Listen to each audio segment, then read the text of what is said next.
fast, but we're going to kick it off with an amazing photographer to talk to you about the portrait work that she does, Nikon Ambassador Stacy Pearsall. But what I want you to know is if you missed any program thus far, it's going to be posted on Nikon Live. You go back and watch these as many times as you'd like. So we're going to get this going with this amazing photographer who is a two-time Photographer of the Year in the military, only woman to do this.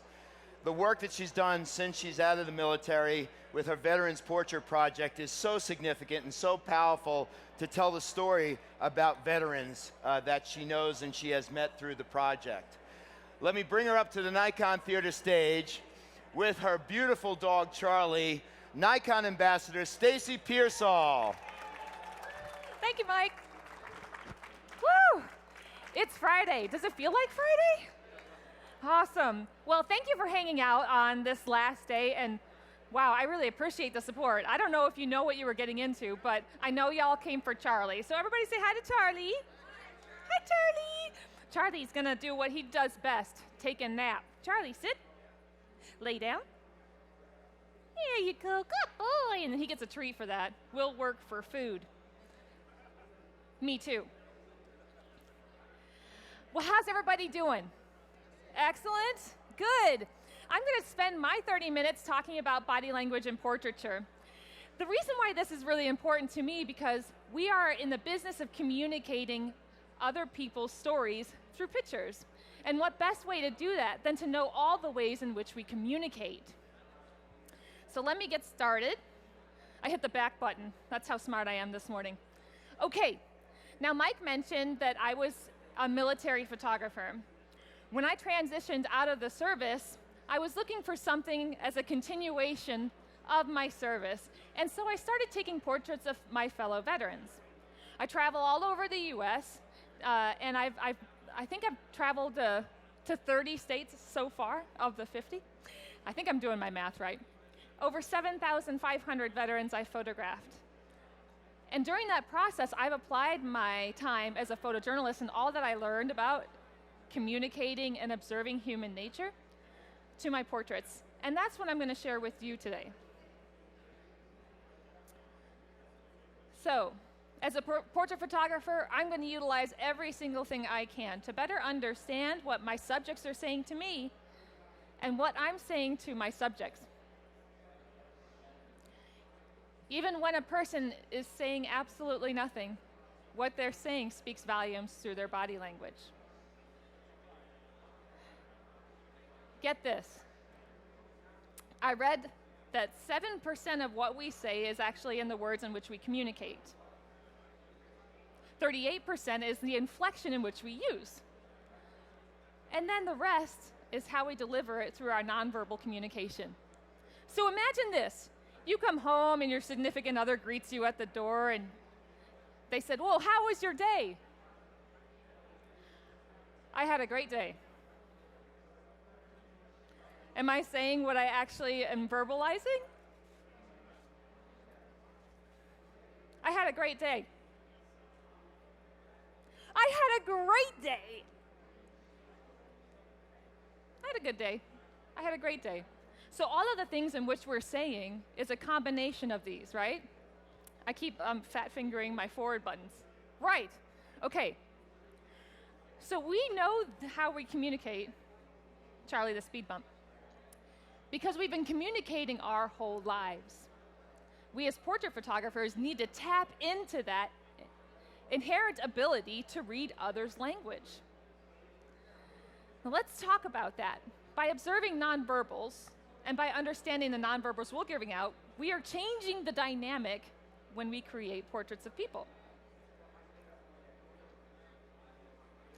Okay, so I'm going to pocket this for a minute. Fidgeting.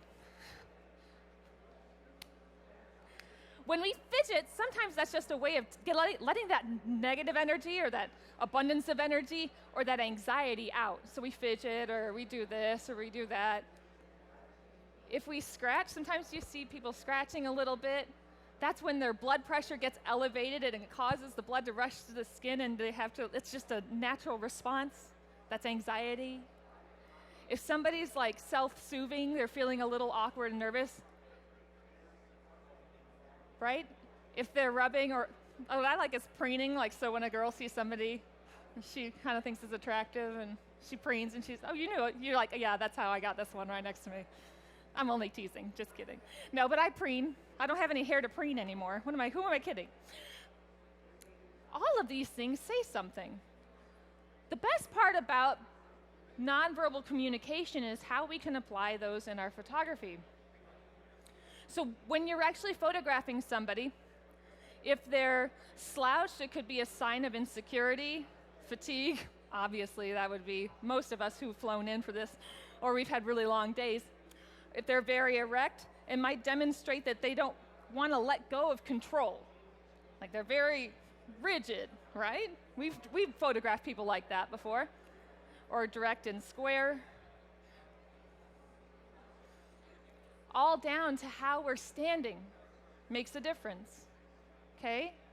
If you've got a foot forward, that means that you have shortened the distance between yourself and the person that you're communicating with. So if Charlie's my subject, don't get up. And I have my foot towards him, I'm decreasing the distance between myself and the subject. Crazy, right? That thought. But suddenly, if I change my position, I'm closing myself off to them. The same goes with what we say with our hands, ironically. If we have our arms akimbo, we think of Superman. We think, I'm ready for anything. I'm going to take on the world. But if we have our arms crossed, what does that do? We now are closing the world off to ourselves, maybe saying, I'm a little disinterested. But here's the rub. Not everything is just that straightforward. Think of it in the context. Sometimes I hang out like this, and I don't even know I'm doing it, but just because it's comfortable and I'm tired, it's been a long day. So think about it contextually. If you have your arms open, you're welcoming a new relationship, you're welcome to new people, you're opening yourself up, you're making yourself vulnerable. Take out all of the human experiences and think of us on the most basic level. Think of us as those prey animals on the Sahara Desert. And there's somebody that's tracking us. When they go for us, what are we going to do? We're going to guard our internal organs, we're going to guard our throat. If we do this with our hands and our body gesture, that's the same thing. That's the dialogue we're sending off. We're like, I'm going to save myself, right? Now, if your arms are relaxed and down by your side, that's very confident. You're okay. You're not showing whether you're like super excited to be there or you're like not really happy to be there. You're just calm and collected. Even with our hands, okay? That difference, those small things. So steepling. What do we think of as steepling? We see this in a lot of like political presentations or police. You see police officers, they've got you pulled over. Were you pulled over recently? Like, where were you Saturday night? Right? So, that's like a power play. But then you've got your hands open, you've got your hands closed, or if you're hiding your hands, we've all seen this before. You may be uncomfortable with the situation you're in right now, so you're going to just hide it. You're unsure, you're nervous, you're fidgeting. Right. Even the way in which we tilt our head. Tell me more. If our heads are slightly tilted to the side, we're interested, we're engaged. How many times are you sitting there in a conversation with your friends or a subject, and you're like, wow. You find yourself going, really? Even Charlie does it. When I ask him a question, I'm like, Charlie, you want to go for a ride? And he's like, really? That sounds interesting. But we all do that. It's just a natural response. If we have our chin down, we could be thinking about things. We could be shying away from the question we're being asked. We could be a little insecure. We could be guarding our throat, guarding our security. But if we have our chin up and we're throwing our head back laughing, what are we doing? We're exposing everything about ourselves, making ourselves vulnerable. Here's this crazy thing. We have hundreds of words that describe our emotions.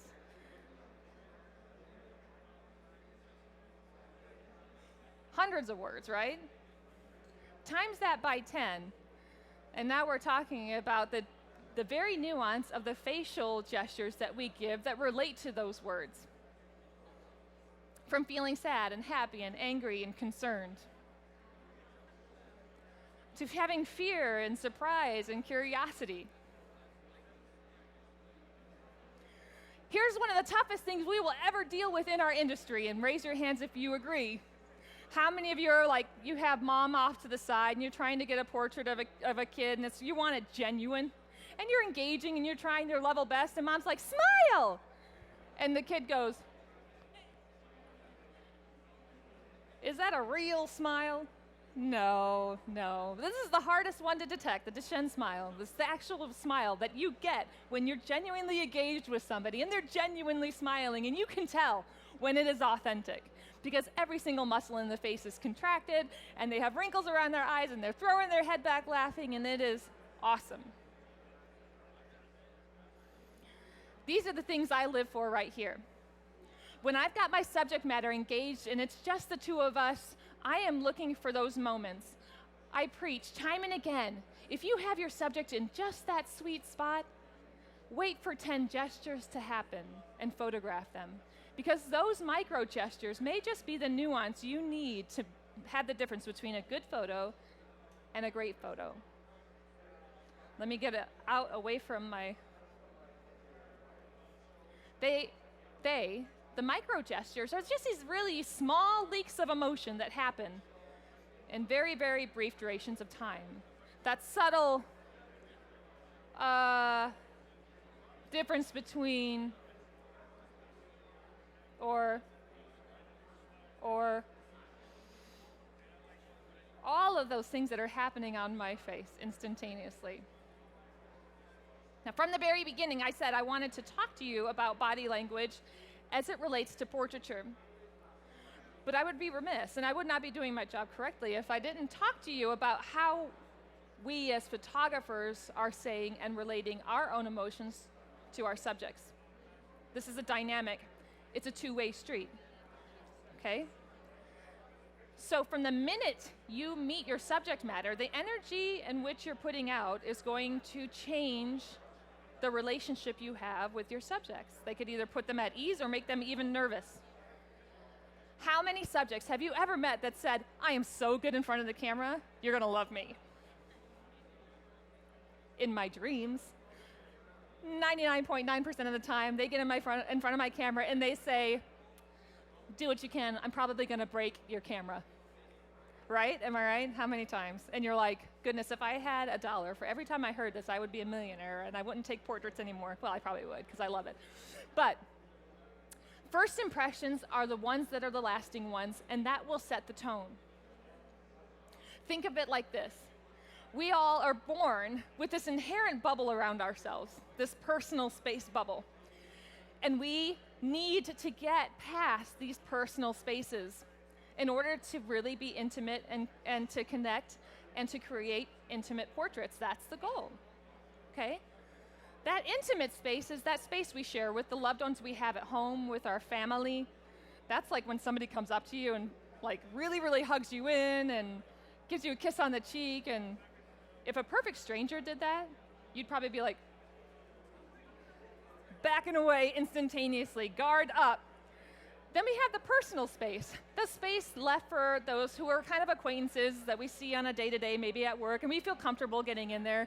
And then there's the social space where we're hanging out with friends, maybe at church or the bar, where we're just kind of mingling, and we're in close proximity, but we're like not on like shoulder to shoulder, we're just there.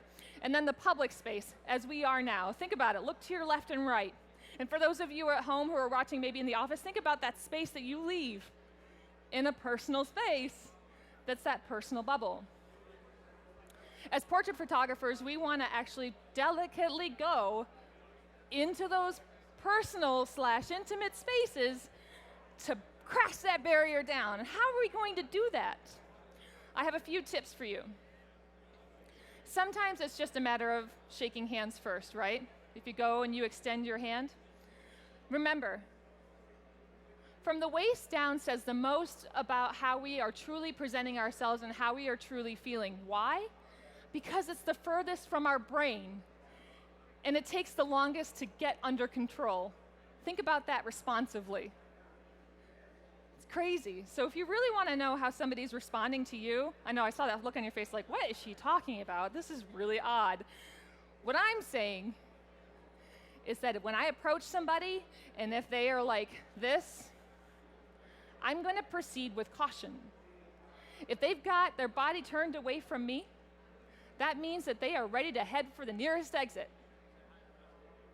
Everything from the waist down will tell me what I need to know, okay? They are ready to run. That's that hurdler stretch. I could be standing here, and all I got to do is run. So I'm going to proceed with caution, extending a hand out first, giving a handshake. How many of you have ever had a limp fish handshake? Doesn't it leave you feeling cold? Yuck. Don't be aggressive and do white knuckling, and don't do limp fish handshakes. Just nice, thoughtful, let them lead how they want to be received. If they don't even want to do that, that's fine. You just go hands-free. I'm going the wrong way. There you go. Okay.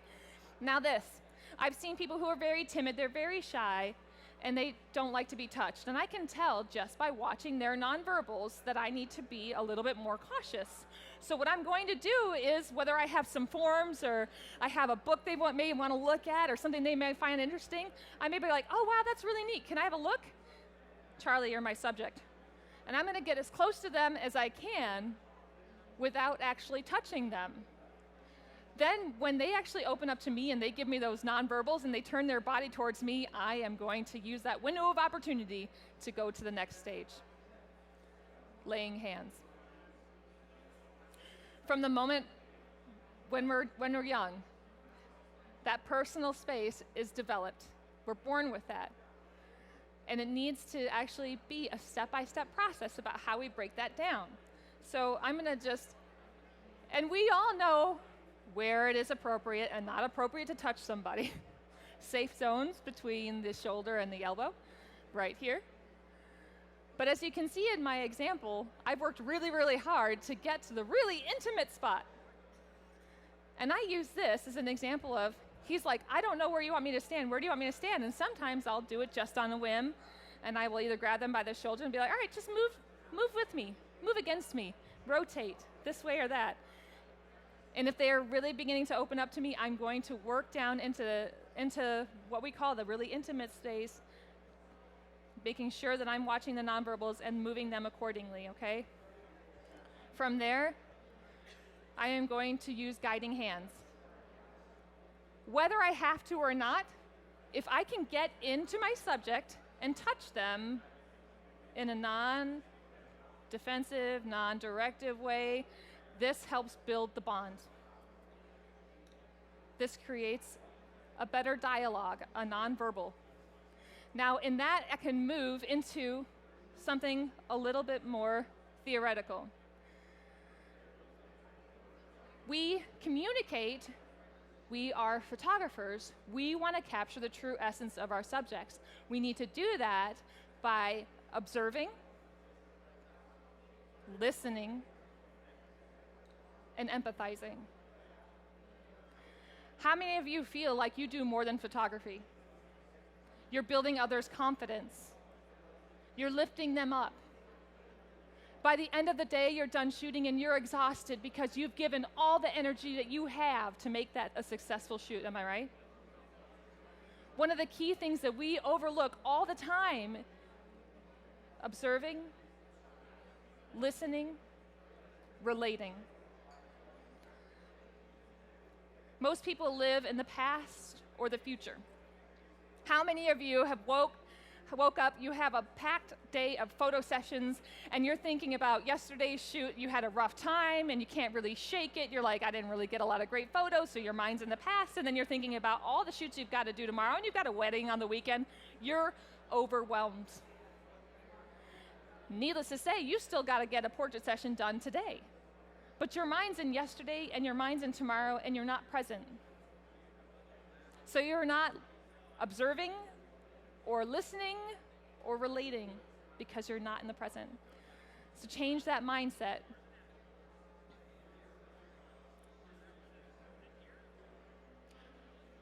The other thing, and the way I operate, and again, I have photographed over 7,500 strangers. And I've had 10 minutes to make a relationship and get a portrait that relates them to the world. And I do it through this method. First of all, I make a really great first impression, or the best that I can. We aren't going to be buddy-buddy with every person we meet. That's just not human nature. But we can make a good first impression, and that sets the dynamic. When I meet somebody for the first time, I am making eye contact with them. I am asking them thoughtful questions, and then I'm quieting myself so that I can best listen and know what cues them. All the body language I talked in the beginning, that's happening all through this really brief dialogue when we meet. So if, for instance, I talk to you and you're like, oh, I was having problems with my 6 cats at home. And I'm like, 6 cats? Wow, 6 cats, that's a lot of cats. And you're like, I love my cats, and your facial expression changes, and you're expressive, and you're using your hands, and you open up a little bit. That question or that topic, I am going to drive back to every time during my photo shoot, because I know that's what drives you, because I've listened. Then I'm going to go a little bit deeper and say, well, what drove you to get 6 cats in the first place? We're going to talk a little bit more than just topographical topics. When I photograph, I allow my subjects to have control over their shoots, or at least empower them to feel as though they have some control. I say, hey, if we were standing around in conversation, would you ever stand like this? They're like, no, I would never do that. Oh, can I see what it would look like? Let's just have a conversation. And then they change, and they're like, they offer this, or they offer that. And I'm like, cool, okay. And now we're creating that bond through conversation. I'm empowering them, and then I'm going to encourage them to be the best possible form of themselves. Let's say, well, tell me a little bit more about your cats. What are their names? And suddenly, they're not so focused on how they're posing, right? I'm going to say, do you ever stand like this? And they're like, no, I would stand like this. And then we're just going to talk. And I'm going to have the camera to my face the whole time, and I'm shooting the whole time, and I'm engaging them in conversation. I'm quieting down and letting them talk. And when things go quiet, I'm just letting them talk some more, because now they feel empowered and they have control, and the whole world changes. And when they start to feel a little insecure, I'm going to walk back in, and what am I going to do? I'm going to touch them. I'm going to lay my hands on them. I'm going to offer a little bit of guidance. And by guidance, I don't mean I'm going to direct the shoot, like crazy direct the shoot. What I mean is I'm going to offer them emotional support and guidance. In my opinion, I want to be felt more than I'm ever heard during a portrait session. I want people to walk away thinking, I have a new BFF in Charleston, South Carolina, and I can stop in at her house anytime because we've connected and we're friends. And I tell you what, I get social media and emails from veterans that I photographed 10 years ago, and that warms my heart, because I know that I've done my job right, that I was felt more than I was ever heard, that I allowed them to be heard, because for me, portraits are about the individual, not about me. So when I'm orchestrating a photo shoot, what I'm doing is I am offering myself to them, 100%, flaws and all. I'm not going to fake that I know this or that. I'm going to be true to myself and true to who I am. I'm going to have good energy, because, heck, you're going to get back what you give. So if you give off a gruff demeanor, you're going to get gruff right back at you. So if you're giving them a smile, you're going to get a smile. And I repeat this over and over again, because it's so much more fulfilling for the individual that's in front of your camera to be heard than to be talked at. And last is to be present. Let go of the things that happened yesterday. Don't worry about what's happening tomorrow. Be in that moment. Because the key to portraiture is to orchestrate between you and the subject. You're making music, okay? Let yourself influence, but don't dominate. If you ever have issues, I'm always watching my subject for nonverbals. Things can change in an instant. So I'm going to start by bringing them in, empowering them. I'm going to explain to them what I want, what I'm doing. I'm going to ask them, what do you think about this? Can I come in? Do you mind if I adjust your hair? And even if I don't have to adjust your hair, I'm doing that because I want to make sure you're in tip-top shape, going to make the best portrait, but also because I want to get in your personal space again. I want to make sure I am touching home base, that I'm keeping that connection we've worked so hard to build connected, and then I am going to proceed. I'm going to wait for those moments to happen. I'm going to wait for those micro gestures to unfold. And I'm going to watch those expressions change. And in the matter of 10 minutes, I hope to have had an amazing experience with them, but moreover, to have created an amazing experience for my subjects. So in summation, my approach to portraits and using body language in portraiture is to engage, to guide, to touch proverbially, and to capture their true essence. Don't forget, when you're with your subjects, it's a balance. What you give out is what you're going to get back. Positivity goes a long way. Empathy is a huge part of what we do. Compassion, understanding, good ears and listening, and genuinely caring about your subjects. Listen, photography is technical, yes. You have to know your stuff, yes. But for me, I put personal relationships over that anytime. Without personality and personal touch, you're not going to get very far. If there's anything that you saw today that you want to learn more about, please feel free to reach me out on social media. Here's all my contact information. If you want to learn more about Charlie, visit americasvetdogs.org. He is the love of my life, next to my husband, who's in the back. If you shoot Nikon and you're not an MPS member, please make sure that you become an MPS member, because for all the folks and for all of you who are online watching the streaming, there are literally so many talented people at MPS that can help you through these things. I want to help you. They want to help you. So come find us. And I want to thank Nikon for having me out here today to be able to share with you about body language and portraiture. And thanks for coming on a Friday. It's been a long week, I know, and I appreciate all of your attention. Thank you for coming. Enjoy the rest of the show. Stay tuned. Ladies and gentlemen, Nikon Ambassador Stacy Pearsall. I have to admit, I thought I was the love of your life, but if Andy is up first, I guess we have no choice. But thank you for that.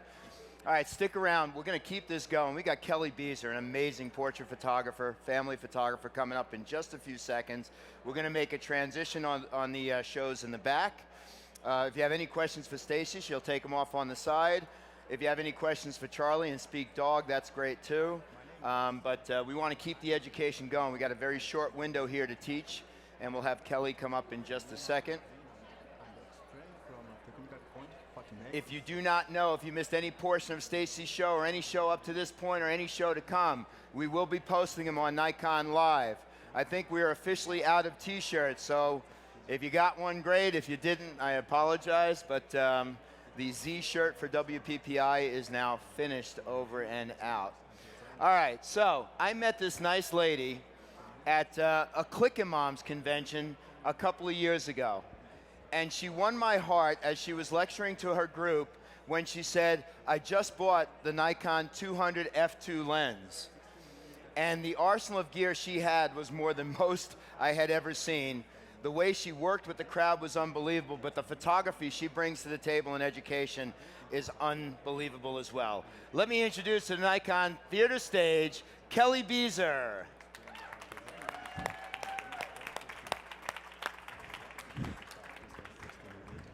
The party people came to WPPI today. I like it. Mike, thank you for that really kind introduction and for calling me out for buying lots of gear. And thank you to Nikon for having me on this amazing stage. I am so stoked to share about what I do, which is capturing family moments that matter. I have never been asked to shoot a magazine cover. I do not photograph models or million-dollar weddings or celebrities. I am a mom with a camera, and I take the most important photos in the whole world. And I see you're all like, hold up there, Tiger, we just met you, and you're flexing on us like that already? And yeah, I am. But it's because I've got proof. I can back it up. Because these are the people I photograph. This is my crew. This is Mr. Beezer, who's put up with me for 16 years. This is our son Oliver, who's 14. Our son JJ, who's 13. Our son Noah, who is 12. Our daughter Annie, who is 9. And our son Henry, who is 4. And I think, like a lot of parents, when I started my own family, this crazy phenomenon happened where it seemed like life was suddenly in fast forward mode, and I didn't like it, and I wanted to figure out how to fix it, right? And so I picked up a camera and I tried to capture the faces that I loved so much and these special occasions, and I just tried to stop moments as fast as I can, and yet I found myself wanting more. It wasn't enough to just snap photos anymore. So I told Mr. Beezer I needed a fancy camera because that was going to solve all the problems, right? And he obliged. It was 9 years ago now. He bought me a Nikon D3100, which is still the best gift I have ever received. And I started taking more pictures. I started taking better pictures. And yet I wanted more, right? I wanted more. And so I started taking pictures of other families, and I started capturing their faces and their special occasions. And I still found myself wanting more. And I thought maybe I need to photograph other genres. Maybe I'm just sticking with what feels safe and what I know. And I tried to do everything differently, and I still kept coming back to families. And yet, I think we creatives are really good at this, right? We're really good at this self-doubt game where we question everything we do and why we do it. And I couldn't figure out why I kept coming back to families as the subject I needed to capture. And then, I sat down and I gave myself this little pep talk. And I realized it's because family photos matter. The photos I take, if there's a fire, what's the first thing you're going to save from the house after all the people are safe? It's your family photos. And I get to capture that, and that's important. But beyond that, beyond them just being important to me and being important to the families that I capture, I think family photos are important to a wider audience. Because before I was a mom, I was an artist, and I didn't stop being an artist when I became a mother, right? We still are people. We're humans when we're parents. And that drive in me to speak to everybody who would see what I was creating was still there. And families speak to everybody because family is universal, right? We all have an idea of what family means. And families look different, right? Families come in all shapes and sizes. Families have 2 parents. Families have 1 parent. Families have 4 parents. Sometimes there's grandparents. Sometimes there's kids. Sometimes there's no kids. Sometimes there's just a dog like Charlie who's adorable. But family, we still all understand what family should be, right? Family is they're the people who take care of us. And I've actually gotten to see this concept play out in real time this past year because we adopted a 13-year-old last March. That's JJ. And he's been in orphanages his entire life. But he knows what a family is. And he knew it the day we met him. He didn't know if we were his family yet. He was still figuring that out. But he knew he wanted a mom, and he knew he wanted a dad, and he knew he wanted siblings. And it's been the joy of a lifetime to watch him figure out that we are his family. Because a dad, when there's no wheelchair ramp in the park, is going to carry you on his back, and he's going to make it fun, right? I get to capture him learning his family. And that's universal, right? Every dad's going to pick up their kids because every little kid knows that their dad is the strongest man in the world. And he's going to make it fun when your legs are too tired to make it through the photo session anymore. And I get to capture that, and it matters, and it's important. Family is tough. And I say this, and I love my kids. They're awesome, but they don't make it easy. I've not been well rested in 14 years. Right? And there are diapers to change, and there are meals to cook that nobody's going to like, and there is laundry that's going to pile up, and it's hard work. I mean, just getting everybody out to soccer practice is like a marathon. And yet, I get the opportunity not to try to hide the tough stuff, but to show you the beautiful hilarity of what it is to be a family, right? Even when the 4-year-old has been running up and down so much, and the only way to get him on the same focal plane for the photo is to just grab him and hold him still. And when you're on a single income and it feels like every day is the hardest day of your entire life, I get to capture your son looking at his mom like she is the most beautiful woman in the world, because she is. And I can see that from my perspective, and I get to capture that for them. And it matters, and it's important. Family is who we are. My sisters and I have a text thread where all we do is talk about how we're turning into our mother more and more every day. And this is okay with me because my mom is actually a really cool lady. I like her, and it's okay if I'm turning into her. But no matter how much we try to escape it, our family is what's going to decide the foundation of who we are, right? It's how we approach the world, whether we like it or not. So you might as well embrace it now. So, you know, your family's going to dictate how a walk down the street happens. If you approach life with joy, because a stroll down the street can be the best day ever if you approach it that way. When I'm here in Las Vegas getting to hang out with all of you, my daughter's at home taking care of the farm animals. Family dictates our work ethic, right? And how we take on things that need to be taken on when mom's having fun at WPPI. And I get to capture it, and it matters, and it's important. Family is real. Family doesn't care about your Instagram filters. Family doesn't care about Photoshop. Family, they're the people that if you need to unbutton your pants at Thanksgiving, they're going to let you, and they're still going to love you. They are biologically required to do so. And I spent some time in the hospital with my son this summer. He required a surgery that ended up being significantly more complicated than we anticipated, and I slept in that vinyl chair for a good long while. And I always have my camera with me. I feel naked right now not having it in my bag next to me. But I didn't want to capture his pain, right? It was real, but it was too much. My camera wasn't going to come out of my bag. But when he could take it, the first thing he asked for was his family. So we let his siblings come in to see him. And as his sister walked through the door, she saw her brother in a hospital bed, and she couldn't take it. She just crumbled. And this poor kid's in so much pain. He's on all kinds of crazy medicine. But he couldn't stand to see his sister in pain. So then he started crying. And then there's the 4-year-old over here who's like, when you have a boo-boo, you just blow bubbles.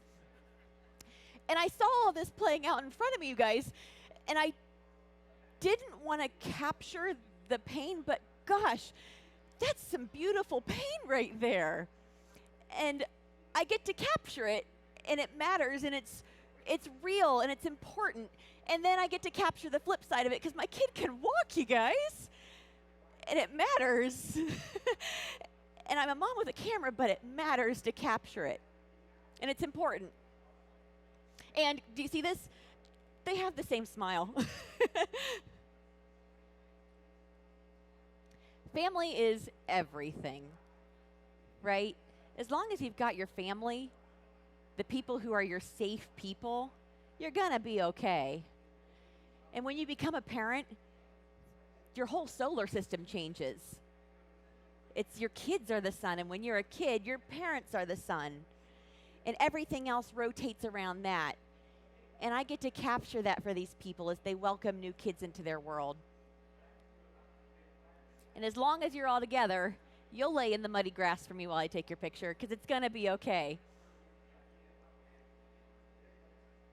So, here's the big question. I've really built up family here, but how on earth do we do family justice with just our cameras? How do we capture what it feels like to be a little kid seeing the first snow of winter when you don't have to worry about shoveling the driveway, right? It's just magic when you're a kid. How do we do that? How do we capture what it is to be a mom who gets to see what her, like just a glimpse of what her daughter's going to be when she grows up? How do we do it justice? There's 3 things. This is what I need. I need a clear vision. I need to communicate. And I need the right tools. So, when my daughter's standing in front of me, and I see her after playing in the yard all day, she's been queen of the forest, and she's crafted this crown of clover stems and pine cones. My vision is not to capture her being a magazine model, right? My vision is to capture her being queen of the forest. And so I communicate to her that she is an amazing ruler of our backyard. And I put her in the center of the frame to show that she is the most important thing in our backyard kingdom. And I say, stare at me like you rule the kingdom. And she does. And if I want to capture what it feels like to hula hoop, I mean, anybody can point a camera at the kid learning to hula hoop and capture that happening. But what do you do if you want to see what it feels like to hula hoop? Do you guys remember when you were a little kid and it just felt like you were flying when you finally got it going? So how do you capture that in a way that feels like that's what it was to be in that moment? You need big open skies that you can fly into, right? And arms outstretched. So you know what you do? You get your camera with a 16 millimeter fisheye and you get down on the ground and you capture it, right? Am I going to mess up my mic here laying down on the ground? Sorry, guys. And fair warning, you will get hit in the face with a hula hoop if you try to do that, but it's worth it. And you know, if I had told these parents that I was going to get the perfect Christmas card shot of everybody looking at the camera and smiling and being perfect, they would have been really unhappy with this in their gallery, right? They've been like, what are you doing? He's picking his nose. Except instead, what I did is I told them, I'm going to capture your family for the awesome people they are. Because someday, he might not pick his nose in public. I don't know. Maybe he will. So what I do instead is I say, guys, just go sit down. And I pretend I'm fidgeting with all my different lenses, but really, I'm waiting for this to happen. You know, I mean, 3 out of 4 kids aren't even looking at me. And that's just fine with me. Oh, these 2 are 2 of my favorites. I always get a picture of just mom and dad at a family session. And most of the time, they're going to give me some pushback on that. Because they're like, no, this is all about the kids, right? We just need one family photo, and then please just take pictures of the kids, because I don't like being in front of the camera, and chances are they don't either. But I insist upon this because I think it's a tragedy that the foundation of a family doesn't have beautiful photos of themselves together after their wedding day, right? So this is non-negotiable in a session with me. Mom and dad are getting a picture together. And so this family's been with me since the beginning. So the first time I met up with them, I was like, hey, guys, we're going to do a picture just of the 2 of you. And they'd be like, no, you get away from me with that camera. I was like, no, come here. I'm going to have you guys stare into each other's eyes. And Dad, I'm going to be way over there because I've got a 200 millimeter f2. I can be far away and still get you guys in the frame. And Dad, I want you to whisper something to Mom that the kids shouldn't hear. And then I go way over here, and I let them talk. And the kids are all playing at my feet or whatever. And then they get to have this little mini date in the middle of our session. So this year, when this couple came to my session, the first thing Dad says to me is like, hey, Kelly, when are we going to do the picture of just the 2 of us? Because it's become this thing they look forward to. It's their like sexy 30 seconds. And it matters, and it's important. So communicating with my family is important because I want to capture who they are right now, right? Not who they want to project themselves to be in the world or anything else. That's not what we're after. It's who they are right now. So this family just got a new puppy, and can you believe they were not going to bring that puppy to the session? They were going to leave that puppy at home, and I was like, no, no, no, no, no, no, no. We will bring somebody to watch that puppy while we get the rest of the photos, but that puppy's coming because right now that dog weighs like 150 pounds. And there's nothing more special than your kids running through a beautiful field with their brand new puppy, right? And you know, when you're a little kid and you finally learn how to blow bubbles rather than just like licking the bubble stick, you need to use a good wide angle lens to distort that bubble and make it seem that much bigger. Am I right? And when you're a mom who gets to see her daughter growing up into a young lady and being fiery, you want to capture her in a way that shows exactly how that feels.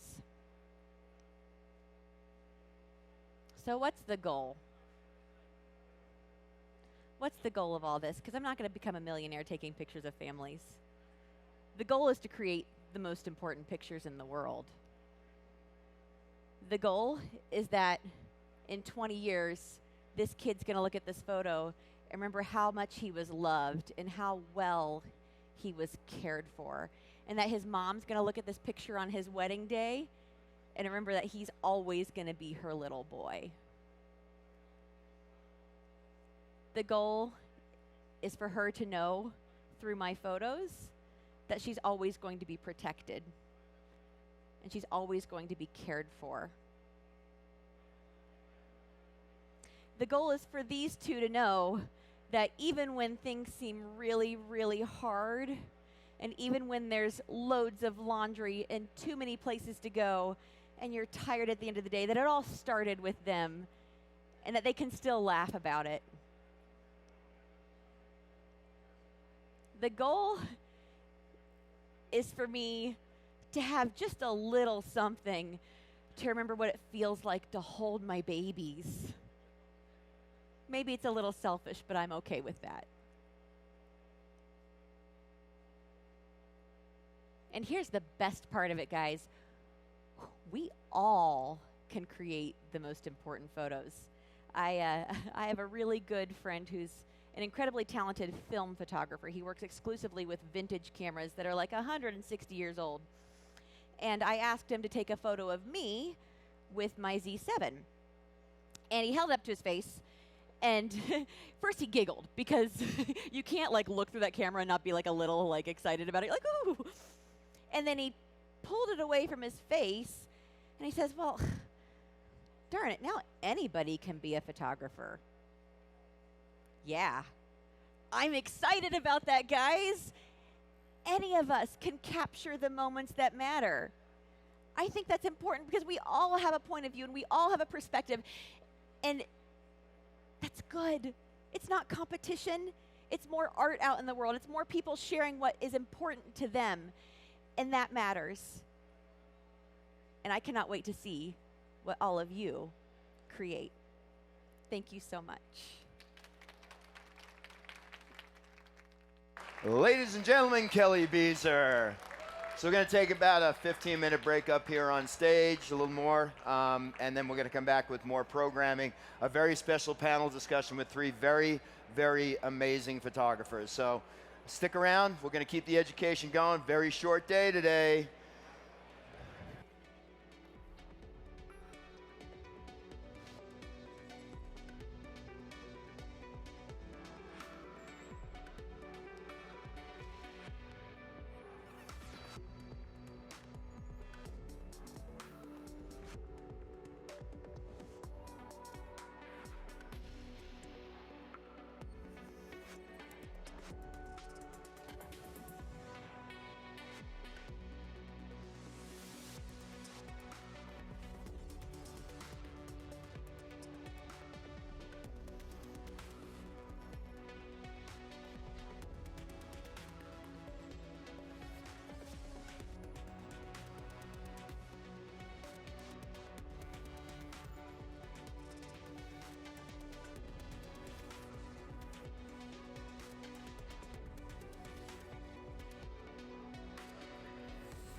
lens is small and light, and it allows me to get close and intimate to the people I'm photographing.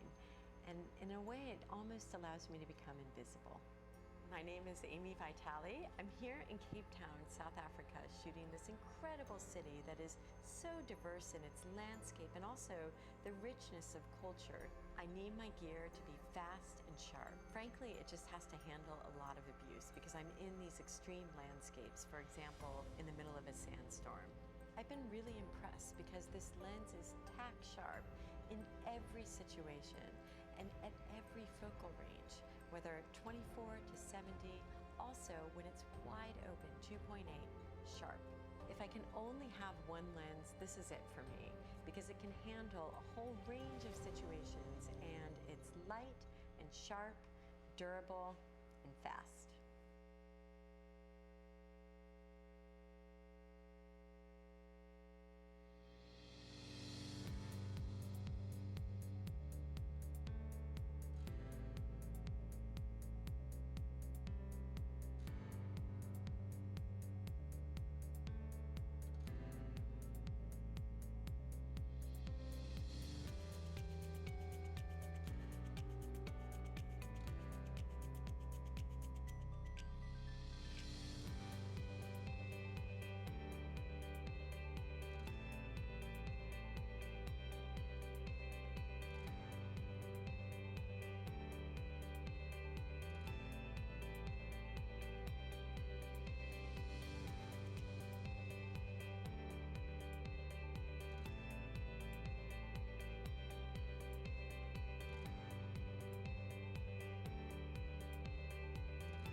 I've been working with Nikon super telephotos for the last 10 years.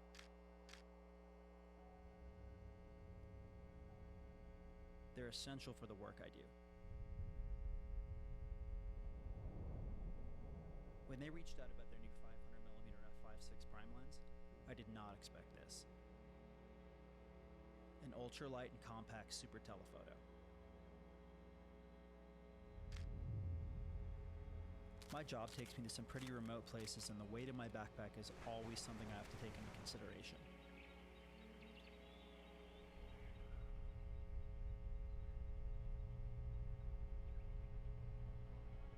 But I'll choose heavy over lack of performance any day, so I really wanted to see what this lens could do. I couldn't think of a better testing ground for performance than photographing birds. Photographing animals is a lot like photographing people. Body language and gesture are essential. I'm not interested in photographing them perched. In flight is where the action is. But it's a patience game, and when the moment presents itself, the last thing you want to do is miss the shot. This lens is ridiculously easy to handhold, and Nikon's technology makes it not only ultra light, but razor sharp. If I needed an extra focal length boost, the ability to switch to DX mode in my Nikon D850 changes my focal length to roughly 750mm without decreasing the speed of the lens. The last thing I want to worry about is durability. The dust and drip resistant build keeps me confident that the lens will hold up in hard outdoor conditions. The autofocus locked on with precision, and the VR allowed me to easily shoot in low light.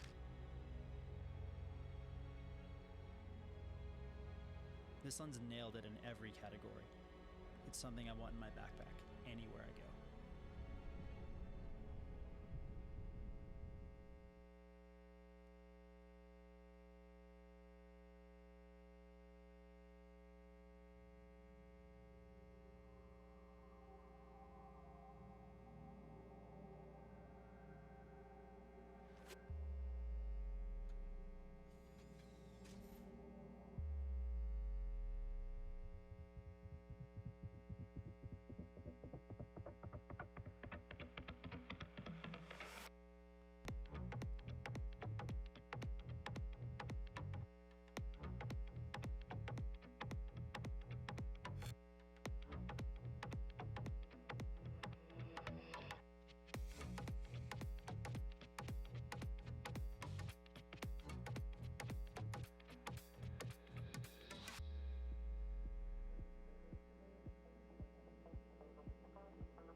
Hi, my name is Atsushi Suzuki, and I am an optical engineer and technical liaison at Nikon. I would like to talk about the new Nikon Z mount and explain from a technical point what makes it so special. Nikon is well known for great lenses. Our company vision is to unlock the future with the power of light. We believe this new mount will help us achieve that vision. The introduction of the Z mount is very special because it combines so much experience and knowledge from many engineers and designers over the last 100 years. The new Z mount was developed for the new Nikon mirrorless camera and lenses, and it possesses huge potential in optical design. This mount design has two important factors. First, it has a 60mm flange back distance. Second, it has a 55mm inner mount diameter. These two dimensions give the new mount great advantages, such as the ability to support f1.2 and even f.95 aperture lens designs. I'd like to explain how designers decided on these specific dimensions. So why is the flange back distance 60mm? The flange back distance has been rigorously determined to allow maximum light from Nikon Z lenses to reach the sensor in the purest form possible. It is also understood the shorter the flange back distance, the smaller or thinner a camera system can be. Let me illustrate. This is the optical axis. It is the center of image sensor. This is image sensor. And this is a lens. And this is a camera body. And from here to here, this is a flange back distance. So for our F mount, so this is a 46.5 millimeters. And our new mount, new Z system, the image sensor is here. And flange back is very short, 16mm. If the flange back is short, we can provide smaller and thinner camera. Of course, there are challenges to reducing flange back distance. For example, there are mechanical components on top of the image sensor that cannot be removed, such as glass filter, a mechanical shutter, and other components. This is one challenge that engineers faced in order to reduce flange back distance. In order to achieve the flange back distance of 60mm, Nikon engineers had to reduce the thickness of each of these components while testing for optical and physical precision in order to meet Nikon's high-quality standards.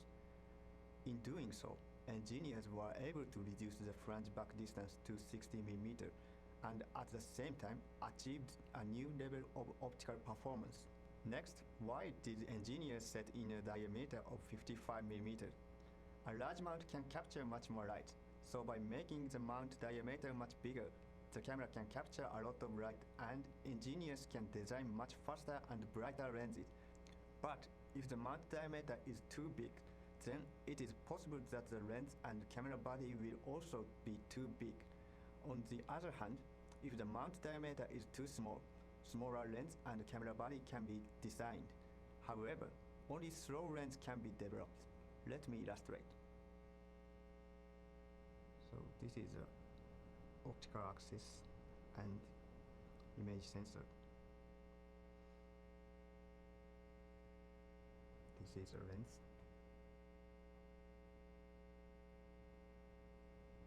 And camera body.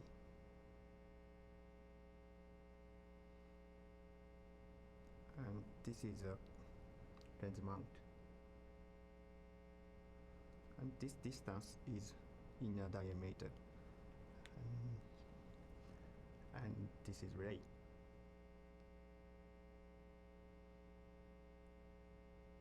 So, and this angle is F number. If this angle is large, the F number is fast. And if the angle is small, type numbers. Ladies and gentlemen, in and around the Nikon booth, come up at 11:30 in just a few minutes. We're going to start with a very special panel discussion on mastering the environmental portrait. Piper McKay, Mark Edward Harris, and Joey Terrell here at the Nikon Theater at 11:30. Less than 4 minutes. Come up and grab a seat. We are out of t-shirts. Develop the first f number lens. This angle is big, but the lens and camera body is too big. So now we develop Z-mount system.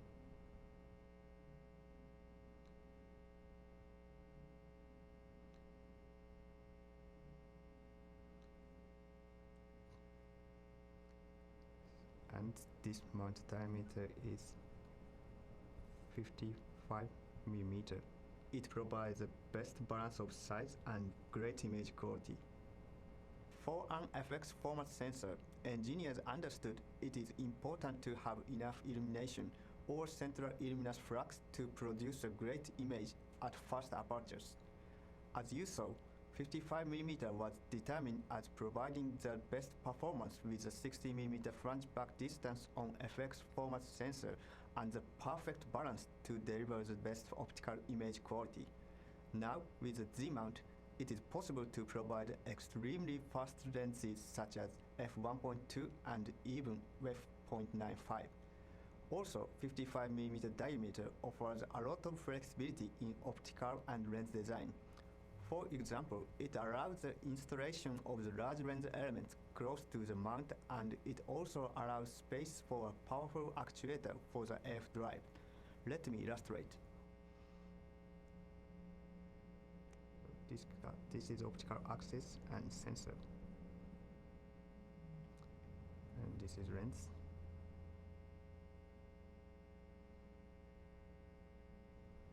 And this is camera body.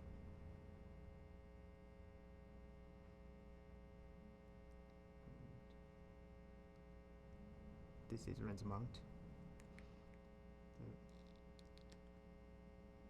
Our new Z mount has a big diameter.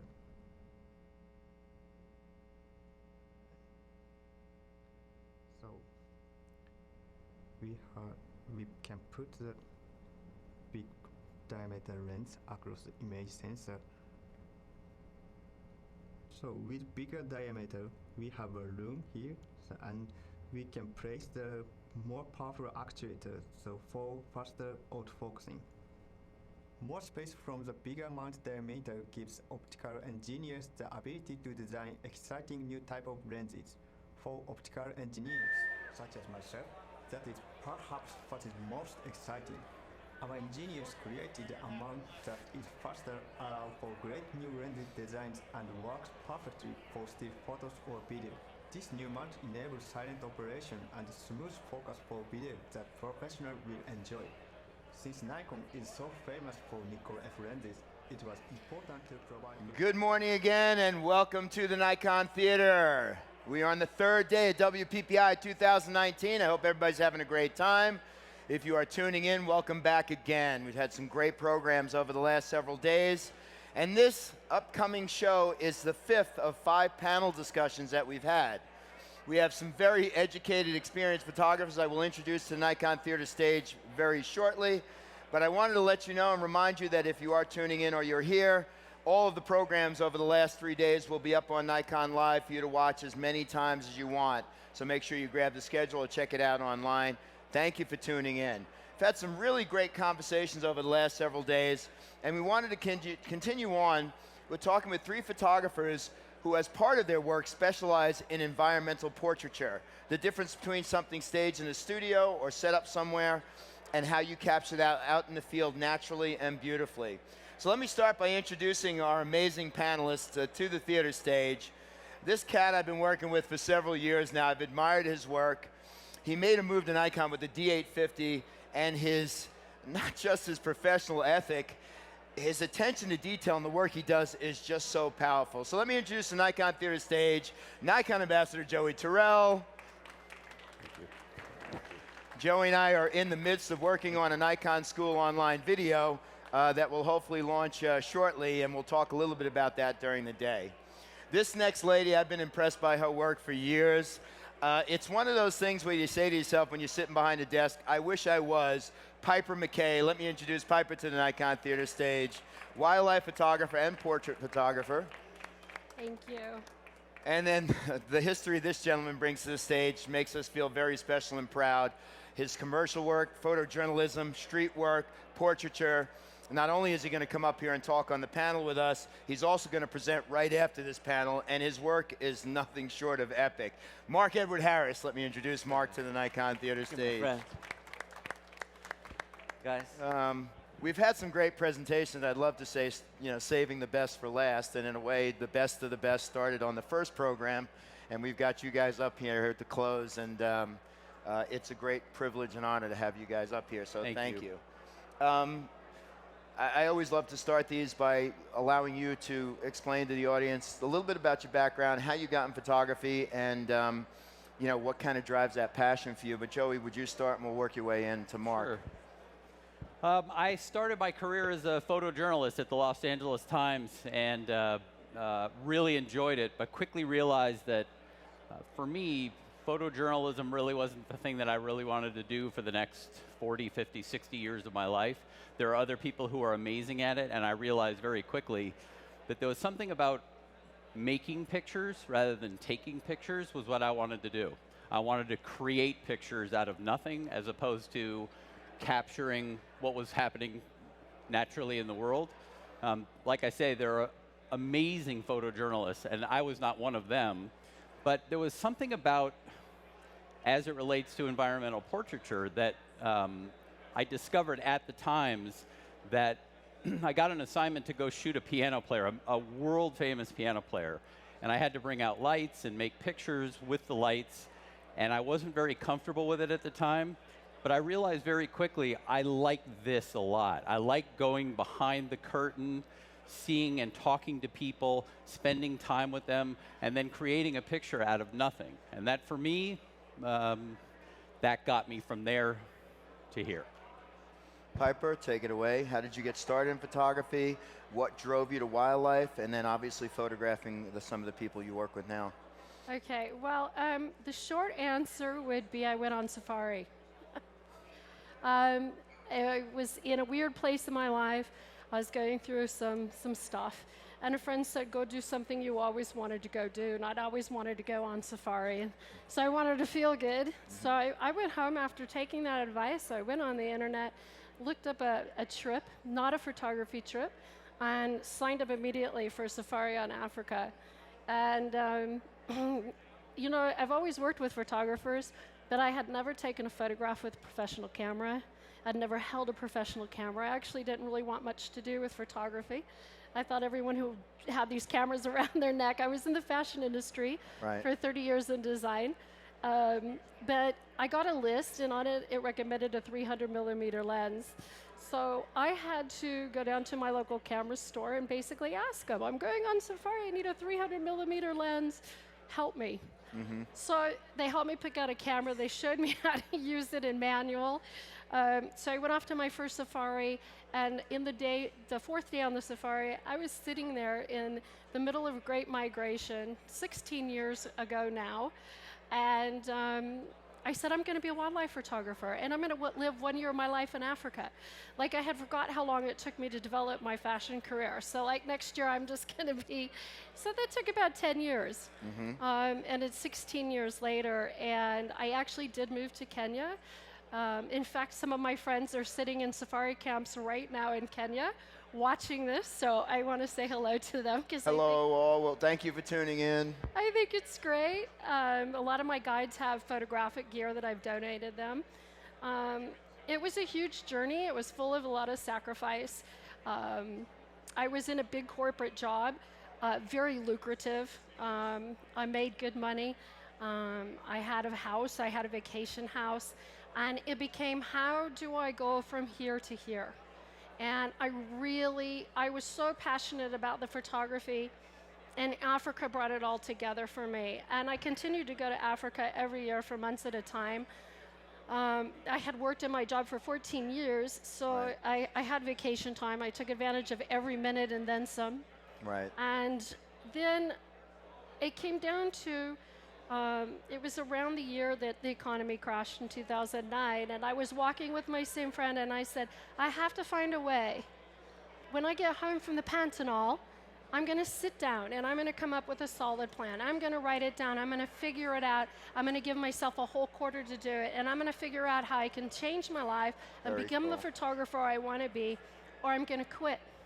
I'm selling all my camera. I'm never going back to Africa. And I am going to be really happy with the life I created. Like, I don't want to be chasing something. I want to be filled with gratitude. And I couldn't just do it passionately. It was all or nothing. Well, I went to the Pantanal. I came home. And a week later, I was actually fired after 14 years in a very vindictive way. So you took I sold photography on as everything a and career at jumped that off the point. side of a cliff. Right. And it's been an incredible journey. Had I not had the courage to do it, I feel like I would have missed out on my entire life. And we're definitely going to talk more about that journey. That's beautiful. I know a lot of people that started off in a career somewhere else. Some heart surgeons like Mark Alberhasky became photographers.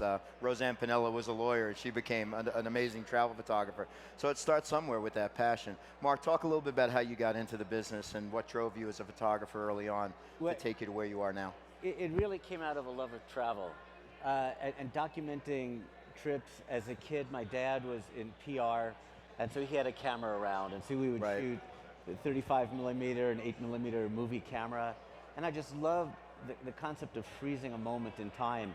Then in college, I took a darkroom class, and I had never been in a darkroom before, and I don't know how many people out there have been in a wet darkroom. For you young people, a darkroom was a place where you developed film and chemistry, and then you made pictures. And And don't flip the lights on. it's a generational thing. Don't flip the lights on, which somebody did in this first experience. And there went a whole box of paper, but the magic of putting a sheet of sensitized paper in the developer and seeing an image come up was the most unbelievable thing to me. And that feeling has never left me to this day. And there's, of course, different ways of doing it now, but it's still the same basic thing of freezing a moment in time. And so then I had sort of these aimless wanderings, but I had all of a sudden a raison d'etre, to get a little fancy, to do it out in the world where I could then do stories with it. My first official real gig was with the Merv Griffin show. I'm not sure how many people remember Merv Griffin and stuff, but that was a great experience because I had to produce, had to know about tungsten lighting versus daylight and all that. So that really got me up and running, and then it was just a matter of getting out and shooting and really learning that series sell.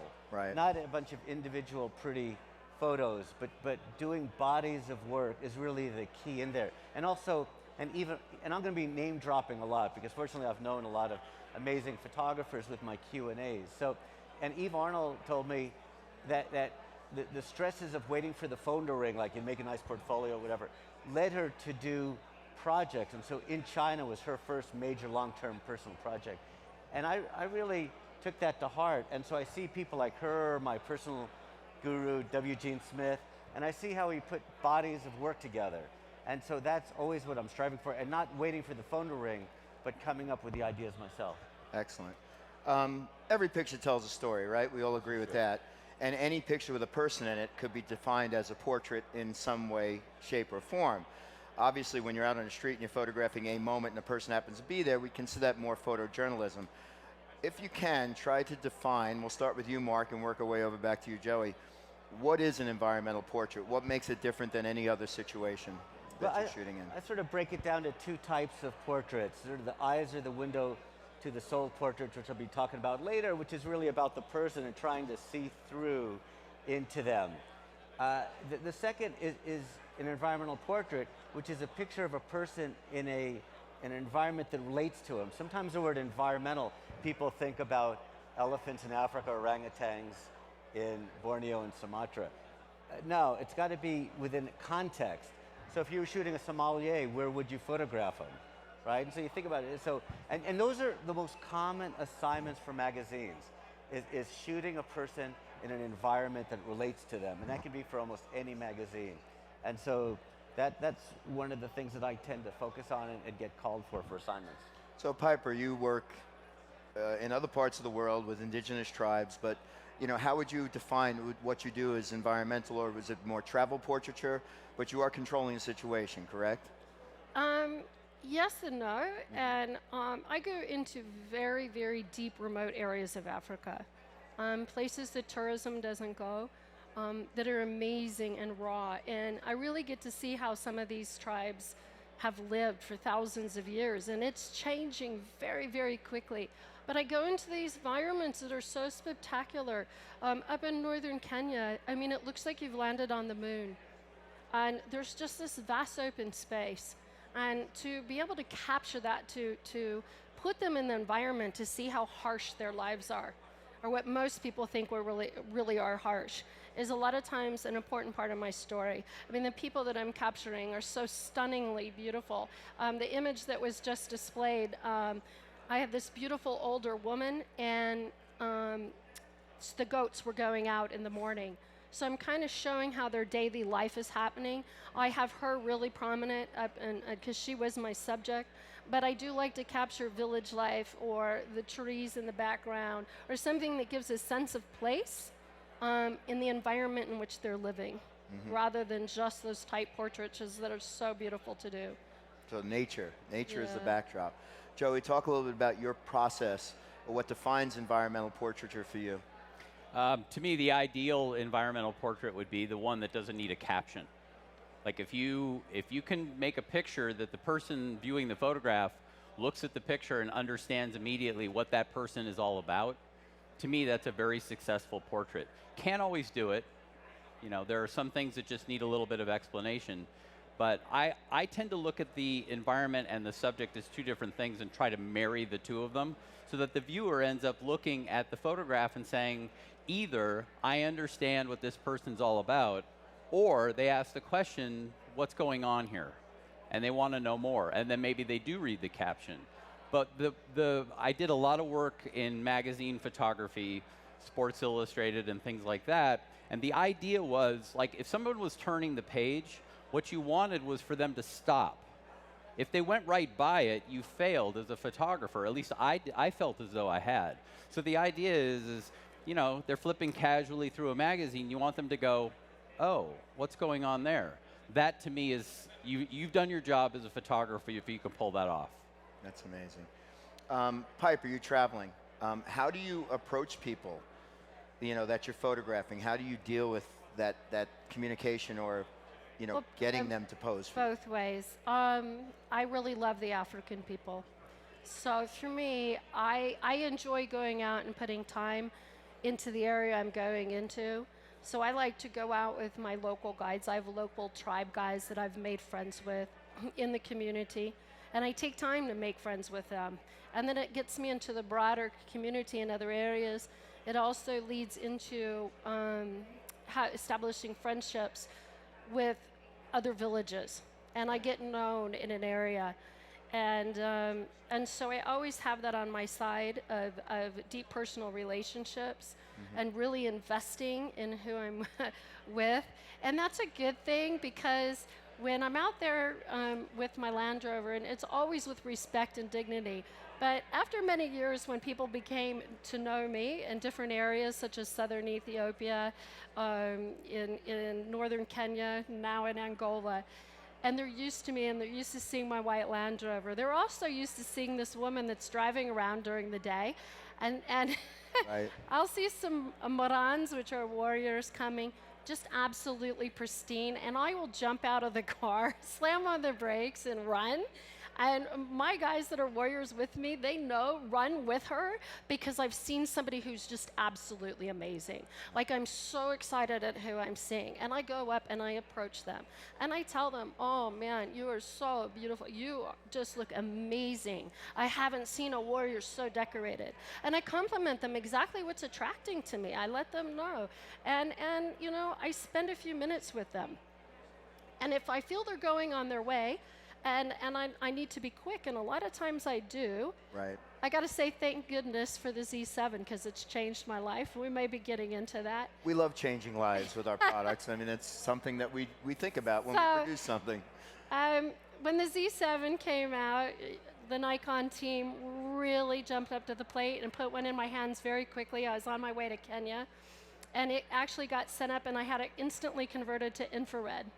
And that voids the warranty, like the minute you do it. Here's brand new technology. Yes, understand anything but you I do had to to change trust. the I'm like, structure of the okay, camera there's voids not the going to be a warranty firmware. It's going to physically. be perfect out the door. And I sent it up, and actually I'd already gone to Kenya, so I had somebody send it to me in Kenya, bring it to me in Kenya. And what it allows me to do is photograph all day long, except for when light's straight up, and then I'm going into the huts. But let's say I approach somebody. I'm already thinking before, as I'm running like a maniac with my hair flying and cameras, and this person's going, my goodness. I'm already thinking about what's my light and what's my background. That's my biggest quick things to myself. That's my mantra. What's my light, what's my background? And establish what the background is, and establish which direction I want the light in, and then how I want my subject in that situation. And without trying to control it, I will talk to them. I will move around them. Then I will have my guide, I will say, why don't you back up about 20 steps and then talk to him. And go over there, and I want you to ask him some questions. And ask him, oh, is he married? And I'll get into these personal, funny questions with them. And then the next thing you know, I'm putting up my camera. And I'm trying to I always ask permission. I definitely want to dig into relationships a bit more, so that's like an on-the-spot relationship. So I try to get that initial, and then to make them relax. And so it is a dance in the field, and it's something that's come with years of experience. But I think it deeply comes from, I'm really fascinated by them. And I could go spend a week with them, and I've done that. I've gone out into community and left my cameras in the car for the whole time I was there, and then came back later. So it depends. If, I'm changing locations, and I'm driving, a couple 100K per day, and of course in the middle of the day, and I see the most amazing person coming across this landscape, I'm going to stop and jump out of my car, and I'm going to talk to them kindly, and if I can get a sense right away, if they're not comfortable, I'll move on. Joey, what subjects make for great environmental portraits?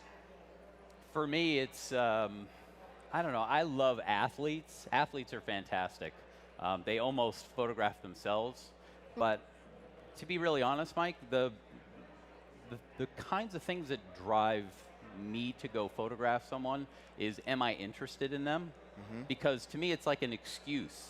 It's an excuse to go behind their door, learn about them, and make a picture about them. But it can be, and I'm fascinated by everything. That's important. You study your subjects. Totally. Totally. But I mean, I think you have to genuinely be interested in what it is you're going to photograph. So, one day you might be interested in a doctor and what the doctor does. Another day it might be some sort of a scientist, a technologist.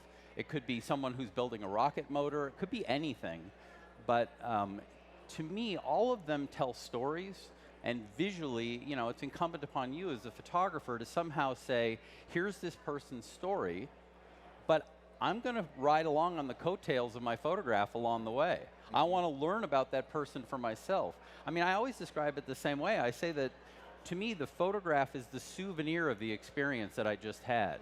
And I'll look at it, a day or a week or years later, and it will remind me of the experience I had with that person. The photograph, to me, isn't the end product. I mean, obviously, it is the end product, but it's the thing that we as photographers get to do. You get to go be with people that you would have no other reason to be with. It makes me want to ask, you talked about athletes. Sure. Can you remember an athlete that you really love working with, and take everybody through that process of, okay, you're assigned to photograph this person. Where do you start? What do you do next? How do you get them there? And how much time do you have with them? Well, my absolute favorite, and I know you've heard this before, my favorite story is about the great baseball player Derek Jeter. I was working for Major League Baseball, and we were shooting in like underneath the stadium. So we had a little space to work in, and the thing is people always say to me, and I know that all of you feel this too, I don't get that much time. You guys get all this time. I don't get all that much. I don't get any time either. In fact, I probably get less than you do. But I have time on the front end. So to answer your question, I'll go in 5 hours before I have to shoot somebody. And I'll spend all that time setting up the lights, testing, refining, testing, refining. It's a process where you just try to constantly improve it as you go along. Ultimately, we get all ready. We're ready to go. And then Jeter walks in, and I get 86 seconds with him. And I know that because the metadata in the camera tells me that the first frame to the last frame was 86 seconds long. So the moral of the story is you have to be ready when the time comes, but there's nothing that prevents you from spending all the time in the world leading up to that moment. It's like anything else. It's preparation gets you there. So Mark, take it a step further in the work that you do on the street. How do you connect with the subject? How do you know where to place them? What elements are you looking for in your environmental portraits? Well, definitely, I think Piper and I share that situation where we're going to situations where we don't necessarily share the same language. We don't know the people before. Some of them have never been in front of a camera. And one of the key things that I see that I would suggest that people don't do is shoot with a long lens and think that they're in a village somewhere and hiding, because you're standing out 10 miles away, And so my go-to lens is a 24-70 on my 850, and I get in there. And one of the things that the camera does is it breaks the ice in probably no better way. I mean, you get in there, you're involved. I mean, that's an amazing key into the world. And so, through sign language, I do make a big effort to try to learn some words of whatever local language. But I'll be in there and I'll try to gesture. And then, depending on the light, as Piper said, noonday sun, is a tough one. But that's when I move people. Let's say if like in Namibia, tribal people into the opening of the hut. So I'm getting open shade, which is a great way to work. But I also will sometimes do a little flash fill, like the photograph in North Korea of a traffic officer. I didn't really have much choice. I had to sort of sneak out during Rhapsody in Blue when the New York Philharmonic was practicing, and I knew I had 17 minutes to get to this corner, shoot a photo, and get back in. And it wasn't the ideal time of day, so I had a flash, and I used that. But basically, sometimes you'll have a preconceived notion, and I do agree that when there's an opportunity, if you can pre-light, if you can do anything, that's fantastic. In reportage situations, you just have to be ready to go, and you have to know your equipment inside and out.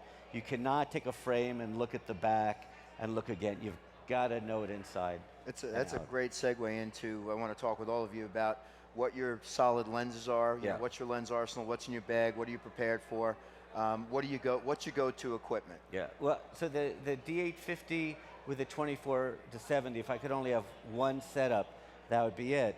I do sometimes enjoy just having a 20 along as well, and even though the 24-70 covers the 50 millimeter, to have a fast, 50 millimeter 1.4 is great, and 85 fixed is great. But then I also have the 70-200. So I'm going to Jordan next month.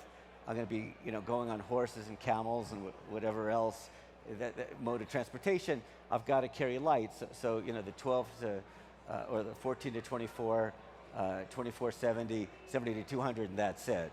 Because so the every Holy Trinity, ounce, you have all three lenses from wide to got tele. great coverage. And also, right? I don't mind using the crop sensor component of the D850 to reach out.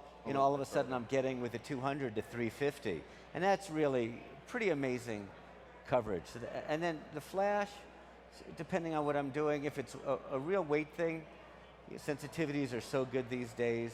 That might stay at home, but flash does really open up great opportunities, as well as we've seen throughout the last couple of days. Piper, what lenses do you go to primarily when you're out? 24-70, 70-200.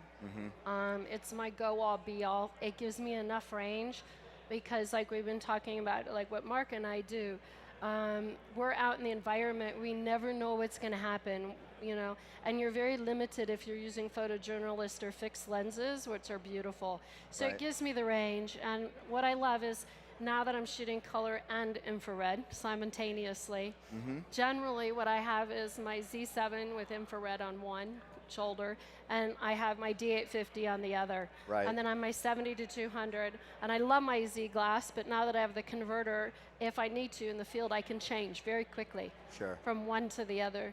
So I love that. Of course, I carry a flash. I'm working with dark-skinned people. I also still do some off-camera flash because I like the dynamic product that it gives me, but I work more and more with natural light. The less you can put yourself in a situation of having equipment failure, which happened to me many, many, many years ago. I had triggers for flash, and I had a lot of issues with them. And it would come down to just after sun, and you have this whole vision of you're out there, you know it's going to be happening, and you have equipment failure, and you have 10 minutes, and your head is set in a certain way. Right. So I do try to keep it very simple because I'm on the move, I'm on the go, and I have to be ready for anything that happens at any notice. So. Perfect. Now, I have to set this one up. Joey and I have worked on several shoots together, and there's not a time that you bring the neatest, cleanest cases with the neatest, cleanest caps, lenses, cameras. It's almost like you're opening this stuff out of a brand new box. You're very meticulous about your gear, but unlike the other shooters here, you have a little more time to sort of bring gear in, cases of lighting in, stuff like that. But talk to us about your go-to lenses, focal lengths that you love working with, and your where you go with equipment. Well, I would say that, I mean, I wish I had an answer that was, you know, like, well, I use this one and this one. I don't. It's situational then. And I'll be honest with you why. I look at lenses very much like a painter would look at paintbrushes or colors. Each one's a different color. Each one's a different flavor. So sometimes I'll pull out something as esoteric as a 19mm perspective control lens because I'm shooting something that involves architecture, and the architecture is an integral part of the portrait I'm making, so I want to use that lens as part of it. Other times I'll use something like the 105-14, which is, I want that shallow depth of field, I want that beautiful creamy background. That's a different kind of look. I've made portraits with the 300-2.8 and love it. So it's, to me, I use the whole range. I will say, though, that if you said to me I could only have one lens, it would probably be the 70 to 200 2.8 zoom. And I've got to say, the one I forgot to mention is I just got the 500-5.6, and I was shooting Madhya Pradesh. So telephoto compressed portraits, you're doing that to compress the situation? Well, not for portraits, but for animals. I mean, I could use it for people as well, but this Madhya Pradesh, which is the home of Rudyard Kipling's Jungle Book, so I was shooting Bengal tigers, and I'd rather have that little extra glass between us. Right. And it was amazing. First of all, it's small enough that you could put it in your bag. Because that's part of the thing. Like I have the 300-2.8 for when I shoot like the Dodgers or something like that, you know, with maybe a teleextender. But the 500-5.6, it's always good to sort of close down some of those lenses anyway. It is amazingly light. I mean, when you get it, it's like I got to be careful to make sure that I'm packing that 500 or is that the 70 to 200 because they're roughly the same. They're almost the same size. Yeah. Piper, you want to talk a little more? Yeah, because I'm also wildlife photography. And I also equally do wildlife, and it's not unusual for me to have my big lens with me, even if I'm out doing tribal stuff. Right. And I have taken a 500 and shot portraiture with it, and the compression rate is so beautiful. I mean, I'm not going to lug it around if I'm just going into a tribal area, but it's just part of also having that creative process. Right. Use something you're not used to, but I will say 70 to 200, 2.8, whether I'm doing wildlife or whether I'm doing tribes, that is my workhorse lens. So Joey, you mentioned though you're kind of using that lens to sort of blow out the background. At what point does it not become an environmental portrait? Do you shift over to something else? Because if I lose the background, do I lose the environmental portrait or does it stay? Not necessarily. I mean, to me, if you give a flavor of the background, whatever, it's the environment. If you give a flavor of the environment and it works in context with the subject, you're still making an environmental portrait. I mean, I think of some of the greatest environmental portraits ever made. Some of them are obvious. Like you look at a portrait and you say, aha, I know exactly what's going on there. Other things are more subtle, and that's okay too. You still this picture right here that just came up. You immediately understand what that person's about, and it's not even about somebody's face. So they work in conjunction. What's going on in the frame along with who's in the frame, and they work together. Mark, did you want to elaborate on that here? Well, I mean, I tend to close down a little bit more. Like, so say I'm with the 24 to 70, I might be around 4.5 to 5.6. So I want a feeling of the background, but I don't want to necessarily pull like f11 or 16 and get too much. I don't want to pull away from the person, but yet unlike in Eyes or the Window to the Soul portrait where I might go really shallow, I do want to give a little more context and feel. I mean, there's a picture that's been going by of a ballerina, and the ballerina's, Bending forward. and you don't even see the ballerina's face.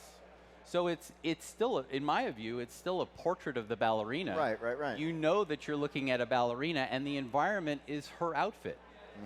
So even though you're looking at her, but you don't see her face, and the background essentially becomes the environmental part of the portrait. I want to ask you all, and we can start with you, Joey. When you're out there, you have to make decisions about how you're setting your camera up. I see pictures rolling through here that are in black and white. Piper, I see you address the infrared process, and Mark, you do a combination of color and black and white. When color, when black and white, what's going to drive you to make that decision? Or will you do that after the fact? You'll just get the image and then convert it to color later. Talk about that, and then Piper, I want you to talk a little bit about why infrared, and you go that way, and then Mark, you can address as well. But start with you, Joey. I am very much a, capture as much information as I possibly can, and then in post-production, I will then at that point make the decision, does this tell a better story in black and white, or monochrome if you prefer, or is it better in color? I love having that flexibility. I'm from, I go back to the film days where you didn't have that choice, or you had multiple bodies that had different kinds of film in it, and invariably the best shot was in the wrong body.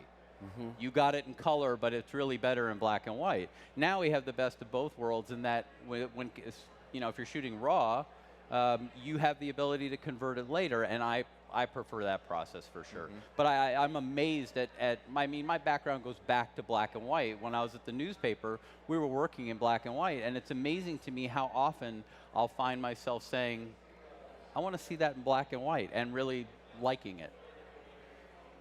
Piper, why infrared? I mean, it's fascinating, and your portraits are stunning, but why infrared? Thank you. Well, I've been photographing in Africa for 16 years. And about 10 years into it, I was still just as passionate. I go back to the same places over and over again. And it's kind of like Joey talked about. It's the experience that captures my soul that actually creates the image. That's a bonus. It's what I'm feeling at the time that I want to capture and share with the world. And I was going back to the same places and going to see the same people and going to the same reserves, because I also do wildlife with infrared as well. And I was feeling stifled in my creativity, going to these same places. I was doing perspective, I was doing different lighting techniques, but yet I was feeling stifled. I wanted to just hang out and have coffee with them. I wasn't feeling like I was creating anything new. And then I had seen some work in infrared, and I thought, wow, I'll try that. And when I tried the infrared, oh my gosh, it reminded me of Africa when I first went, before cell phones, the raw, the uniqueness, the beauty of it. The old days, the good old days. It gave that nostalgia look, and that's what I was ready to capture, the Africa that I remembered when I first started coming there. Right. That real authentic Africa. And it's interesting now in using the infrared for about 4 years, but finally now having the greatest tool in the world. With the Z7, I'm photographing in non-infrared light, which is amazing. I'm photographing in huts in front of fires, things that you would never usually use infrared for. And it makes it look really nostalgic. And some of my prints are hung all over in lodges and up in the north of Kenya. And it's really been a joy when I see people come in and they talk about it, the local people, and they say, oh, this is what our old times remind us of. And they're attracted to it. They love it. And I even have some of my tribal friends saying, oh, did you bring the brown camera? And it's fun for them, and it's been an enjoyment for them.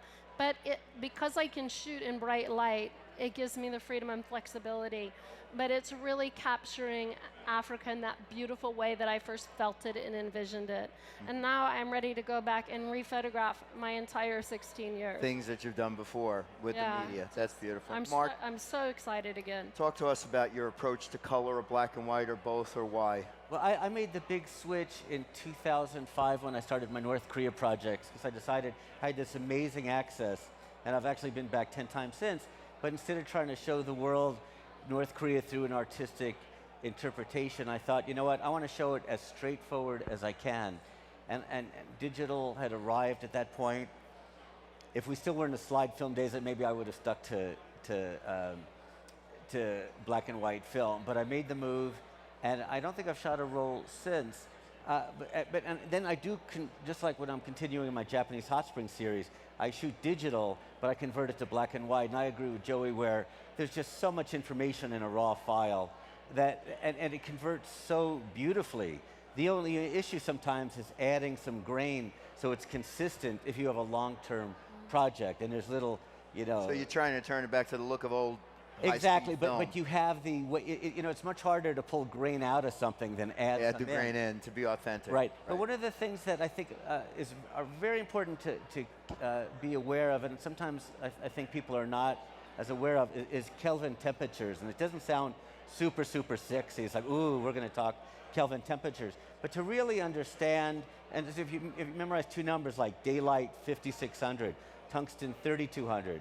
So with like the flash fill, like there's a shot on the screen right now, or when I did the North Korean traffic officer, I have my flash, and this stays the same. It stays constant all the time. It's a daylight going out.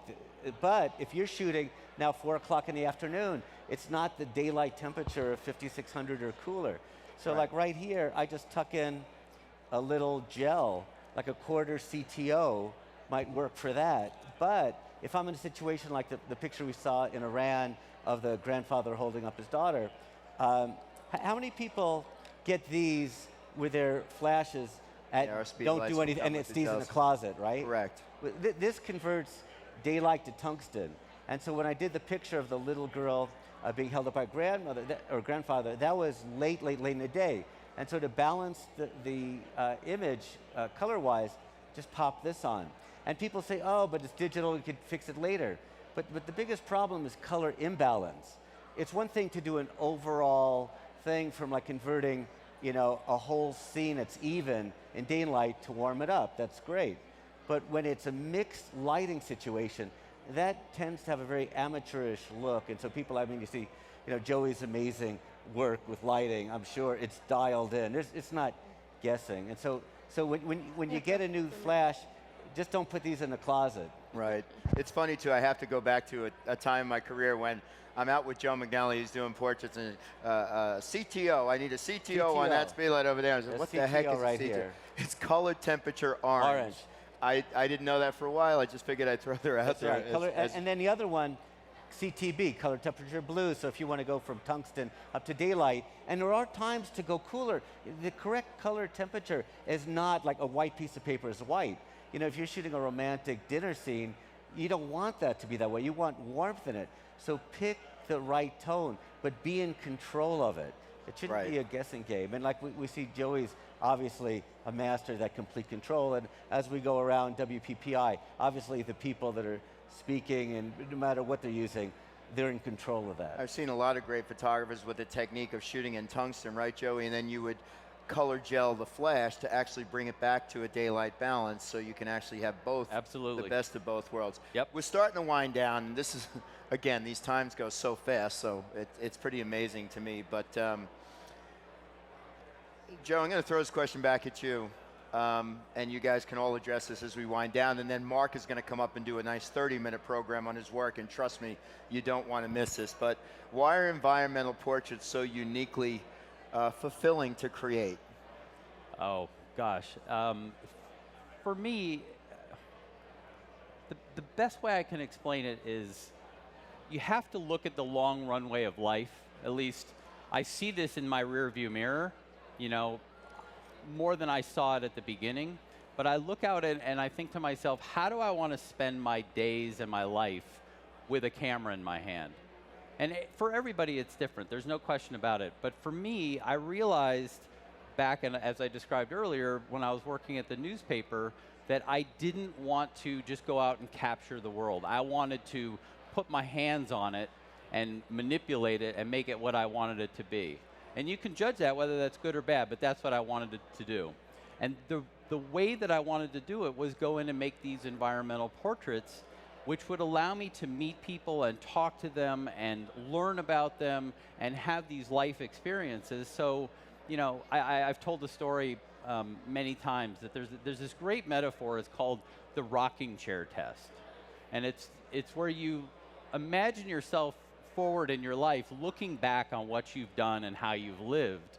And you want to be able to look back and say, I wouldn't have wanted to do anything different. If you do the exercise right, you know, you imagine your future in reverse. Right. And then once you kind of are done imagining, you say, all right, well, what do I have to do to get there? And I just thought of it, and I said, I want to get to the end of my life, and I want to look back and say, I got to learn about this, and I got to learn about that, and I got to talk to those people, and along the way, I made some photographs that remind me of those experiences. To me, it's as simple as that. Piper, you're up. What's fulfilling about this for you? Well, spending as much time as I can in Africa, but giving people a glimpse into a world that is changing at lightning pace. Right. Since the, and that's where the infrared has come in. I still shoot a lot of color because they're such colorful people, and the animals have their own different color. But giving people a glance into this world, I mean, I often think how incredible it would have been to be here in America at a time when I could go out onto an Indian reservation and see them living in their teepees and imagine what that would be like. Right. And to be able to capture this and share it with the world and hopefully inspire people to get out and see a little of this world before it's gone, before it's generic. And that hopefully that my pictures can be preserved of these people. I mean, I go out there in 6 months, I can't take the same photographs. So I'm hoping I'm going to leave behind a body of work that people can look back on, a celebration of the beauty that was once on this earth. So it's just a very powerful thing. And when Joey was saying how you look back at life, and I look at some of my pictures sometimes, and it really almost brings me to tears because I just can't imagine how incredible my life has been. You know, I took a risk. I went on safari. I went and did something I ever wanted to do, and it just overcame me with passion. It's and amazing. ran with it from there. Very cool. So, Mark, you're going to close out this question. We're going to have you come back up with your program entitled Eyes Are the Windows to the Soul. I can't wait to see that myself. But what fulfills you about the environmental portrait? Well, environmental portraits are sort of the ideal time capsule, if you think about it. I mean, long after we're gone, it doesn't have to have writing with it or anything, but you see people, portraits of people in context to who they are.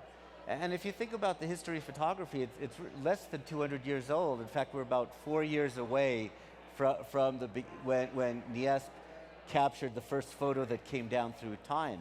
And so this is a unique time in the world where we're able to convey that. Up until then, you know, we were looking at paintings, but how do we do period pieces in movies? We look at paintings, and we look at the clothes they wore, and the environments, right? And so now we're able to do that with a camera. And so if you can do that in a strong way that also conveys emotion, that's really an incredible opportunity, and I think we've all been very fortunate to do that. Wow, that's awesome. And Piper, Joey, thank you for the insight. Thank you guys for hanging in there. Thank you for tuning in. What we're going to do now is we're going to make a quick transition on set. This is where we become Hollywood. Hollywood. We're going to take a little break, make the transition. They're going to set up your show. I'll introduce you again, and you're going to continue on and close us out for WPPI 2019. Thank you. Is there any way to show your watch at all? I've been admiring Mike's watch. Well, it's a Minnie Mouse. It's a Minnie Mouse watch. Can we show it? It's so great. I've been distracted by it. It's like, wow, look at Mickey go. Minnie dances all the yes, time. Yes, he does. So do we, don't we? Yeah. I had Chairman Mao, but he stopped waving to people about 10 years ago. All right. Cool. Thank you so much. Thank you, guys. We'll be right back. Thank you. As I want when it comes to the grade. Z lenses, and when I've been using autofocus on them, it's been amazing to see that there's absolutely no breathing whatsoever. The mount adapter has allowed me to use all my f-mount lenses as well, which has been amazing, and all my long zoom lenses for the wildlife, and it gives me all the access to all the tools I use on a day-to-day basis. Having used the Z6 in Dubai and seeing what it can do, I'm really excited to use it on my next job.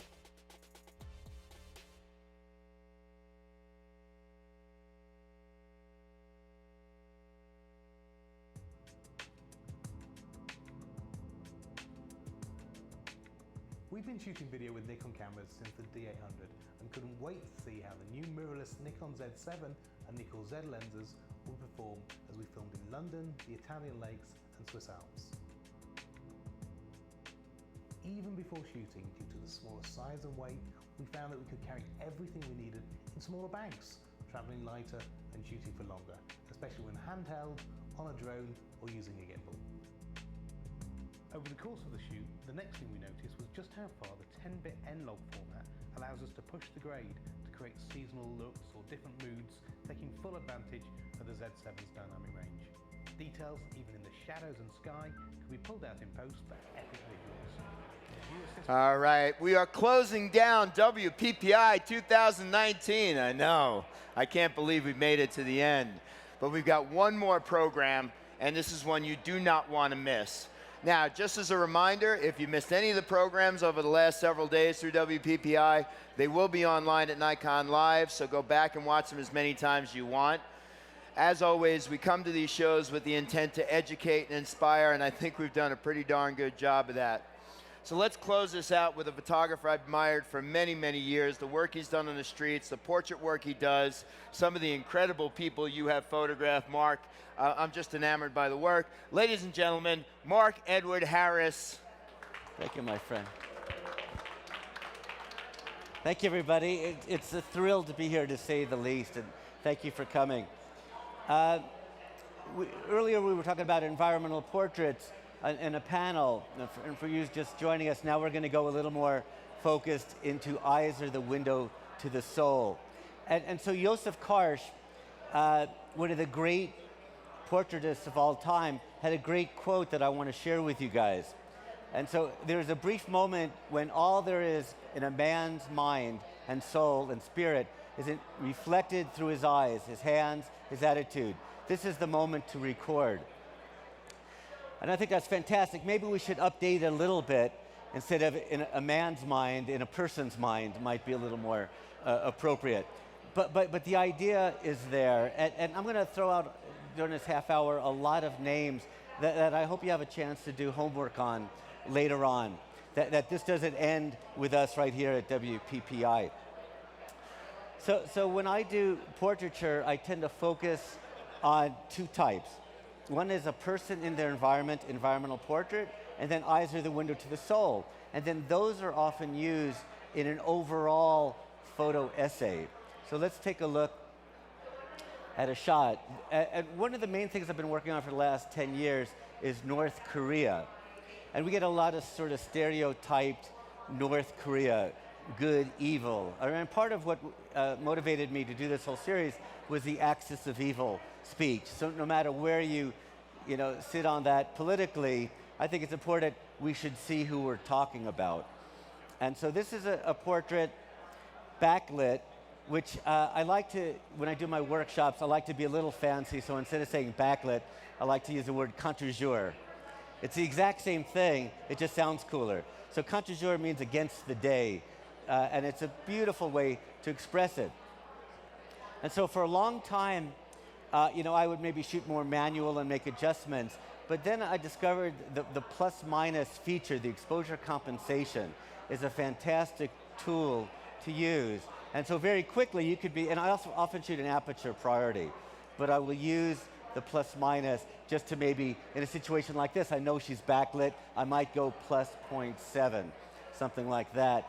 And zoom in, because you don't want to be guessing around. You have that, as Cartier-Bresson would say, the decisive moment, that fraction of a second when everything comes together.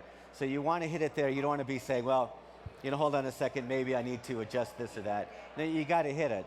And I'll tend, whereas environmental portraits, I might be with my 24 to 70. I might be more with an 85 or 105 for these types of eyes are the window to the soul type portraits. Whereas, now here, just to show you the difference, this is an environmental portrait. This is a photograph of a person in a situation that relates to them. She's a traffic officer in Pyongyang, and fortunately, this blue bus came in and it added that extra element. And so when I do workshops, I have a cheat sheet of 21 elements, and one of them is that extra element. Instead of waiting around and saying, oh, I wish this had happened, well, why not wait for that? You know, at a certain point, then you have to move on, but more often than not, you can wait for that extra element. And so this was shot with a bit of a flash fill, because you don't always have a choice of time or day. If you're in a studio, you can really light it, work around it, but when you're out in the world, you got to make adjustments. And so I used a flash for a little bit of fill.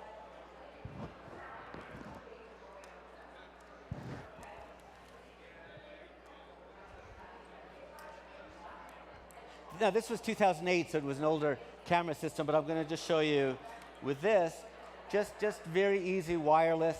But look where my finger is right here. How many people, when they have a flash, hold the flash like this?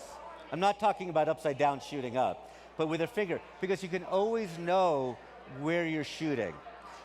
And often when you give a flash to somebody, oh, could you hold this? How do they hold it? Like this. Well, that definitely is going to have an effect, right, on things. So hold it up here, you give it to somebody, oh, please hold it here. And you automatically know where you're shooting, so you can just shoot right away, right? It's just, you know, right there, and you got it. So also, you look at the time of day when you shoot. And so Kelvin temperature is a very exciting thing that you guys at home, you can see big yawns in the audience, but okay, it's there. But Kelvin temperature is very, very, very important. Daylight is basically balanced 5600. That's what cameras, things are calibrated for, roughly. When I worked on a Merv Griffin show years ago, and on movies to this day, the lights are Kelvin temperature 3200.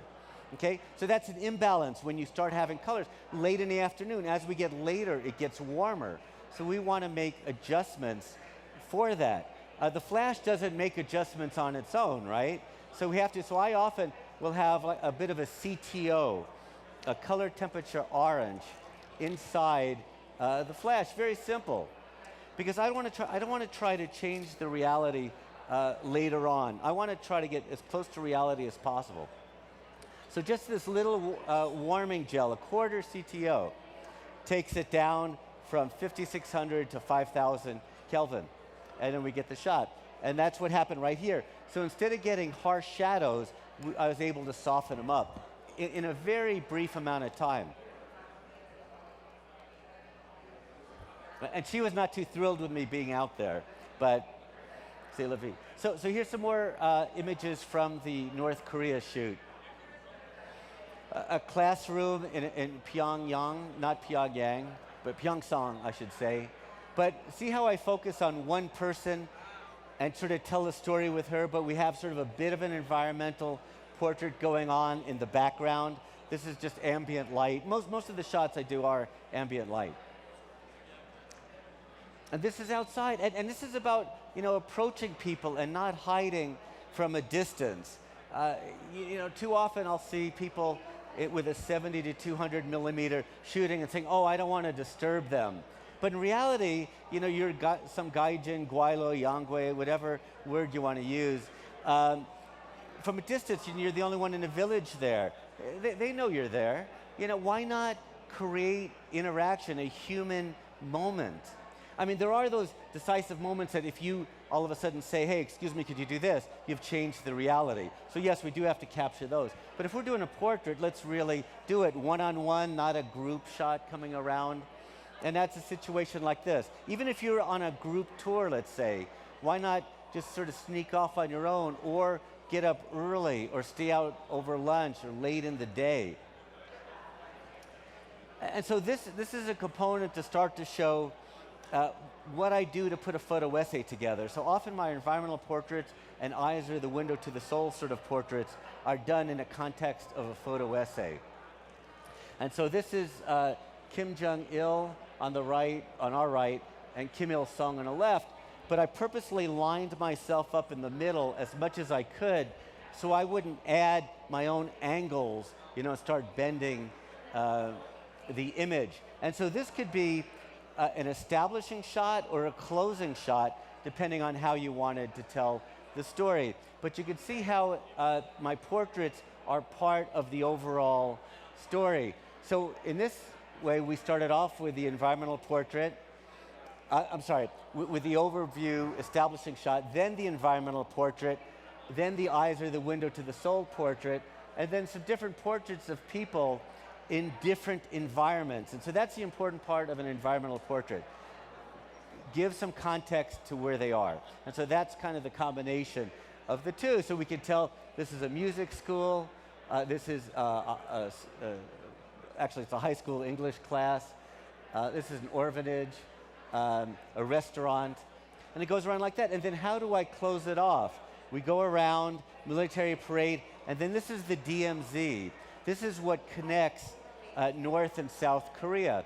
And I thought we'd start off with this because obviously very much in the news these days. But I try to show more of a, like my guru W. Gene Smith, a more humanistic way to look at people.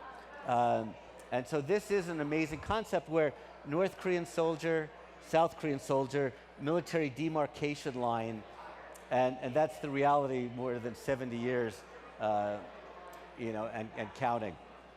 So if we go back early on to how I started, it was with, in 1992, I was in Vietnam before 1994 when we reestablished relations. And so this is an eyes of the window to the soul portrait.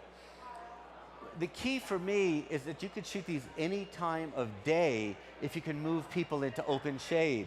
So you might be attracted to somebody and they're standing, you know, on a porch and the light's here and then their chest is in a very bright thing. Our eyes compensate very quickly. The camera doesn't. So you have to look at the whole picture first and say, okay, wait a second, why not move the person back into open shade and get a nice clean shot? And so for these type of images, I tend to go much more shallow. So this was probably an 85mm lens, shot 2.8.5, something like that. Whereas here, this is 1992 on the streets of Hanoi, an environmental portrait. You're seeing more, and this was with a 28mm lens, probably at about 4.5, something like that. So you get a feeling for the background, but the subject is still the main part of this image. And once again, let's see how it looks in the context. So we start off with that. We continue on, and I love patterns, obviously, like the women in the Ao Dai. I showed these guys how to do the handstand, and they did a good job afterwards. So, okay, maybe that isn't 100% true, but kids going to school, daily life, a little flash fill. Here's that shot we showed, and we continue on. This is all about time of day as well. So when you shoot architecture, there's no flash made big enough to light buildings like this, right? And so you have to do some homework. You say, okay, Ho Chi Minh's mausoleum, what time does it open? Is it on the east side of the street, west side of the street, north, south? That's part of the job as a professional. You do your homework. So I got there before they opened up for people to swarm in, and it was nice, clean light, and shot that. And then how do we end the whole photo essay? At night, you know, the sun is going down, and make sure there's separation to get a good silhouette. One of my major series that's been ongoing is on the Japanese hot spring, the way of the Japanese bath. And so a lot of these are books. So North Korea, I did 2 books on that. Iran, I did a book. Way of the Japanese bath is this. This we can use as an establishing shot, right? So this is actually the cover of the book. But I want to give you the experience of being there. To shoot this shot, and often when you see brochures in Japan, it's either 2 people wrapped in a towel smiling with makeup on, which is not the reality, or it's just an empty bath, because obviously there's a nudity thing that you have to, you know, be aware of. But to silhouette a person there looking out leads your eye straight into this environment. But how do we then incorporate some environmental portraits and also some eyes of the window to the soul sort of portrait? So I think this is a fairly good example of that. You get a feeling, you almost get a feel, and also the mist, of course, adds to that as well. And I don't know if Nikon would be too thrilled about that, but one of the things that I do is I heat up the front lens element with a hairdryer. And that gives me a bit of time before things fog over. I'm being waved off the stage, sorry, I did that to a lens. No, I'm okay. Okay, good. But that helps. Outdoors, obviously, it's much easier. I don't have to deal with the fogging up situation. But the hairdryer really does work for about a minute. But right here, once again, more of an eyes are the window of the soul. I'm not hiding a mile away. I'm right in there. I think because I speak Japanese to a fairly decent level, that's obviously helped a lot too. But look at the flow, so to speak, of the bath. Like here's the exterior of one of the bathhouses, the interior, and it continues on. And then detail shots, that's part of the overall photo essay. Then we continue on. We saw that shot earlier. Then what do you do when you're done with the bath? You slip on the yukata, and then you eventually go back to your room and you have some tea. So that sort of takes you through the whole flow of the photo essay. This was a cover for the LA Times Sunday magazine, a story on the lost boys of the Sudan. And I don't know if you know that story. It's a pretty rough story, but these guys had moved to San Diego, and this was a story about how they were trying to adjust here. And so this was one of the very rare times where a writer already had a name for the story he had written, a beautiful story. But when they got this photo, the photo editor held it up and showed everybody, and they ended up changing the name of the story to Through Their Eyes, the story of the lost boys of Sudan. This was with 85mm lens, Ilford 50 film, film days obviously, against the north side of a building, which of course is a great time to shoot. You know, no matter what time of day, you could get to the north side and shoot. I don't know, is that the way it works in the Southern Hemisphere too? I better figure that out later for our friends in Australia and New Zealand or South America. This is in Bordeaux at the Rothschild estate. I can't remember if it's Lafite or Mouton. Either way, I'll take a bottle. Not this minute, but okay. This is Cuba, cigar factory, China. So once again, this is engagement. This is what I like to do. So this goes against the rule a little bit of tending to go to a shallower depth of field. Sometimes you want complete depth of field, and so this was f/16. This is a max I could get on the lens. Or maybe, yeah, it was f/16. Because I wanted her sharp, and I wanted the kid sharp, but also I wanted the cow that was parked illegally to be sharp. You know, it's like, you don't want to go around and tell everybody, hey, this shot's funny if you could make out the sign. You want to see that it says no parking. So you do have to think about, and one of the things about shooting with a DSLR is unless you do the stop down thing and you see what the f/16 really looks like, it's a bit of a guess, but the more you do, the more you understand. For those that are shooting DSLRs, remember, you're always looking through the lens, if you're up here like this, at the widest aperture. When you press the button, that's when it goes down to the actual aperture you set for. That's why sometimes people have palm trees coming out of their heads when they didn't realize it, because you really didn't see it when it's wide open. So this is now still eyes are the window to the soul, but maybe from a little more respectful distance. I don't think I would want to get this much in frame with a 24-70. You know, it might be the last environmental portrait I do. So this is with the new 500 5.6, which I really love because it's small enough to stick in a camera bag that you go on. And so I put my stuff in a think tank bag, and I often running. And so the sharpness is amazing for this. This guy got too close, and you see what I did with one of his eyes. I said, back, big fella. That's not true, of course.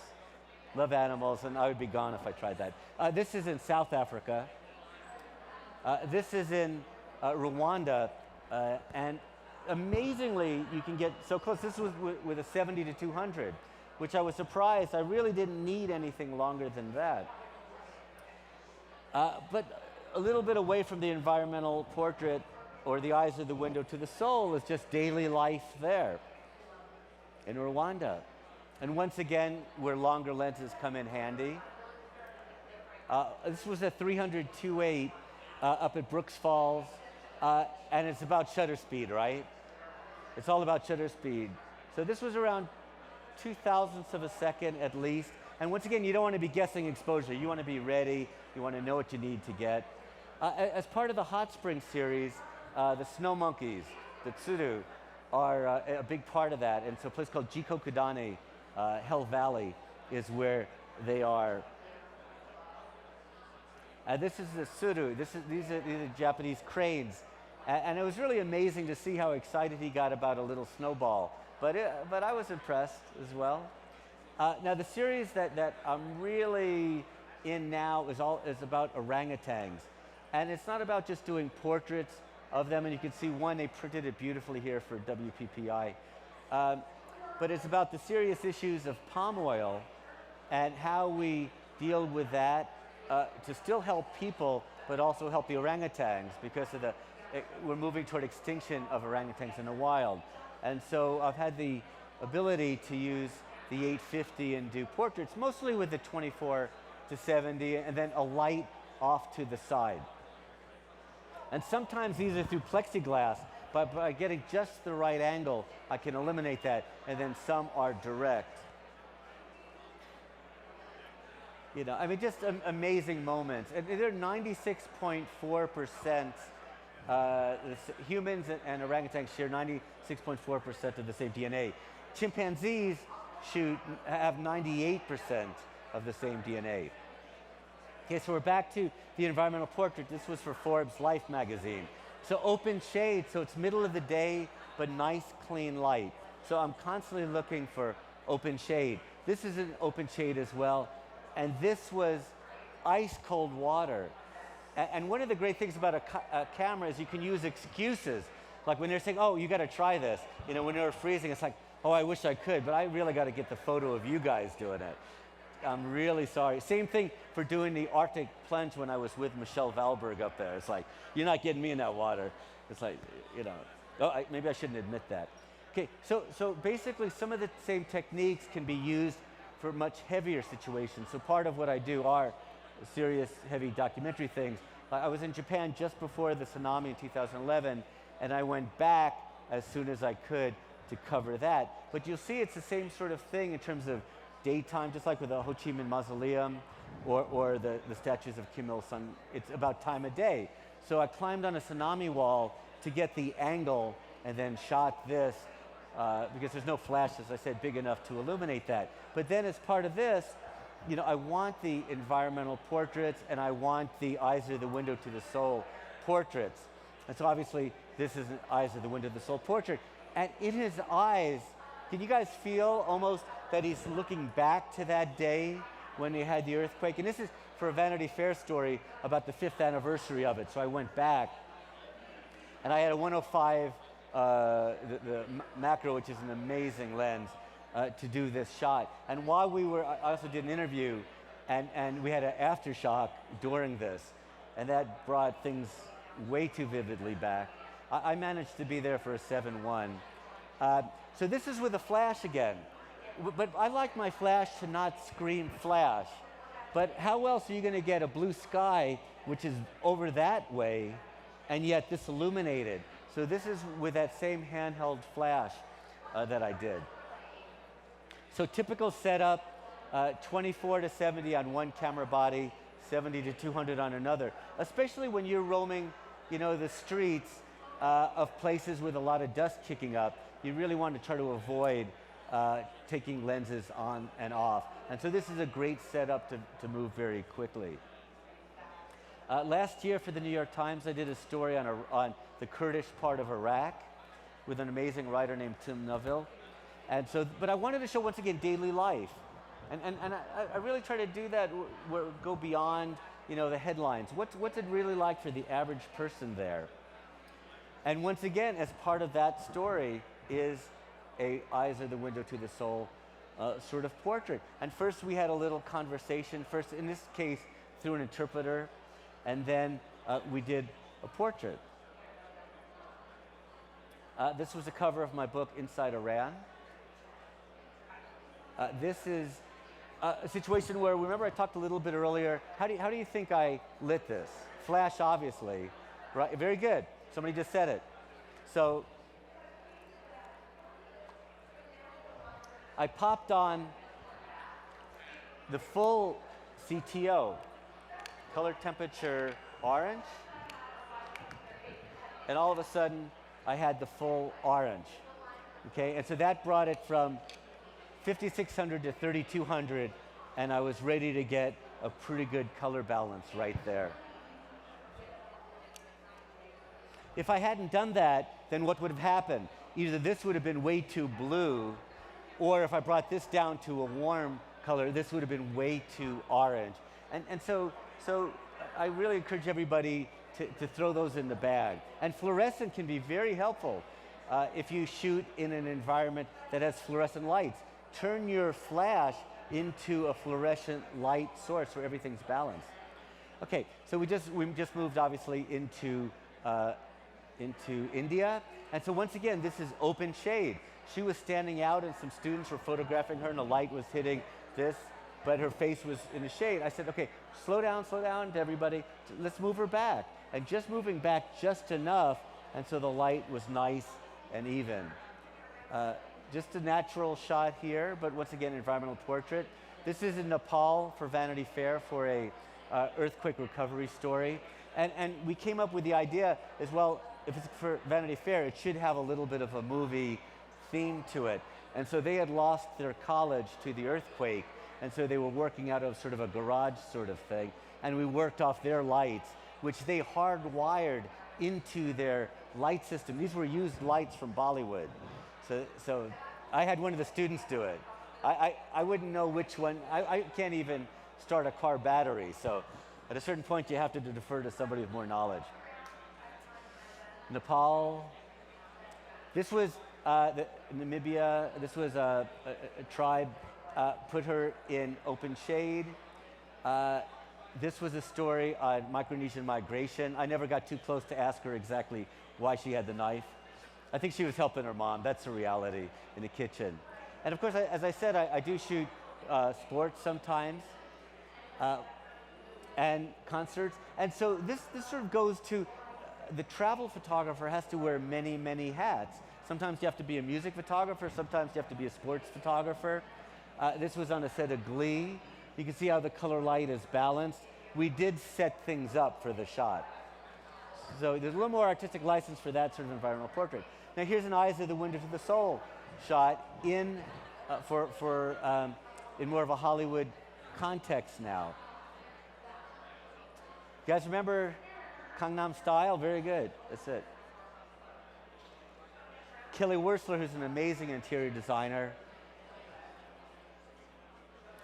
And once again, color balance. I wanted a color balance to this. This sort of light we couldn't change. The only thing we had control of is lighting her. And so with a little bit of a CTO, that was it. Okay, last part, you guys, a bit of a guessing game for you guys at home as well.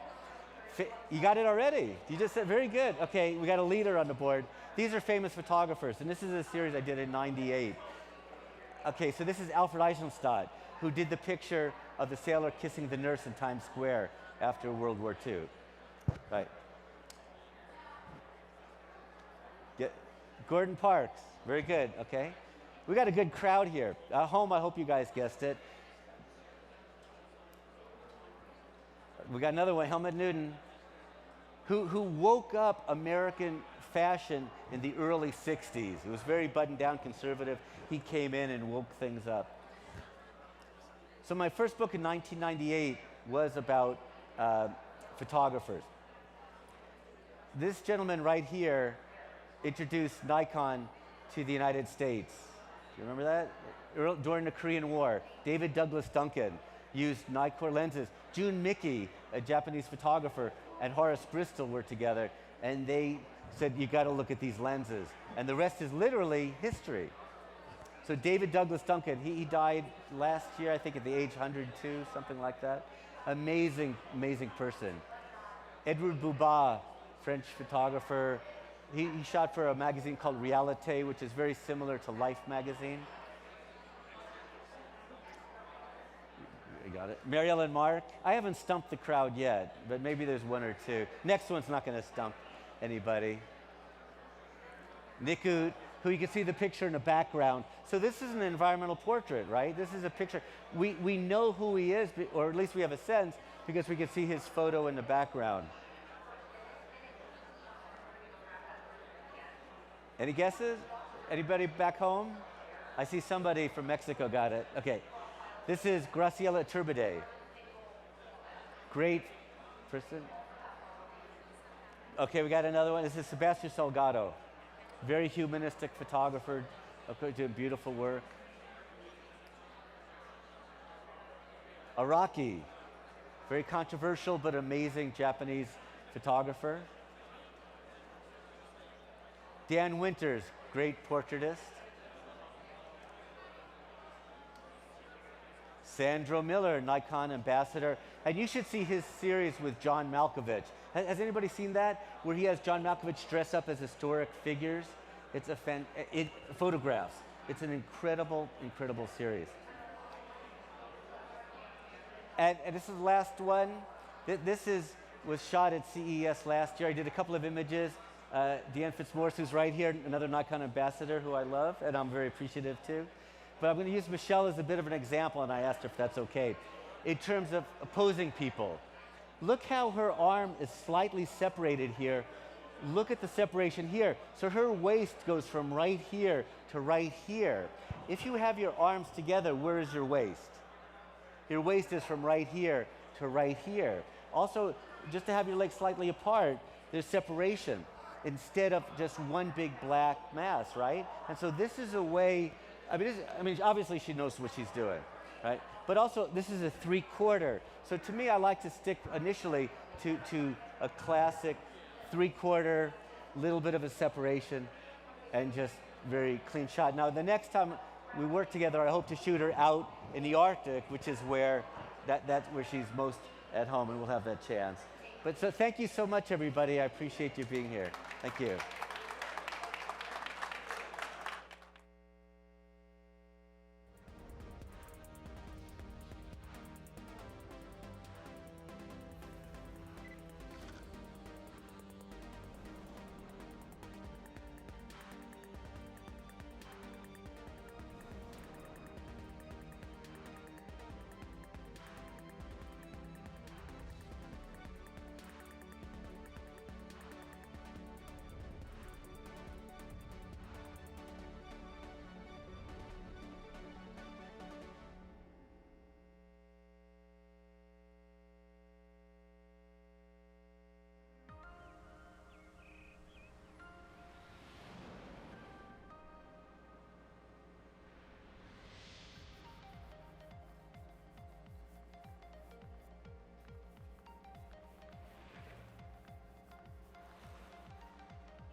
name is Conor McDonald. I'm from Liverpool, England, and I am an entertainment and wildlife photographer.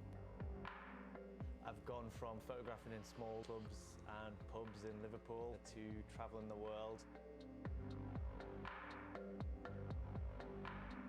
In the last year, I've switched to Nikon, and that's purely based on not just the photo qualities, but the video qualities as well, and how easy it is to switch in between both of them, because in my job it's so run and gun, I have to constantly change between the two. I've seen a lot of creators come to Dubai, and I wanted to come and test out the Z6 here.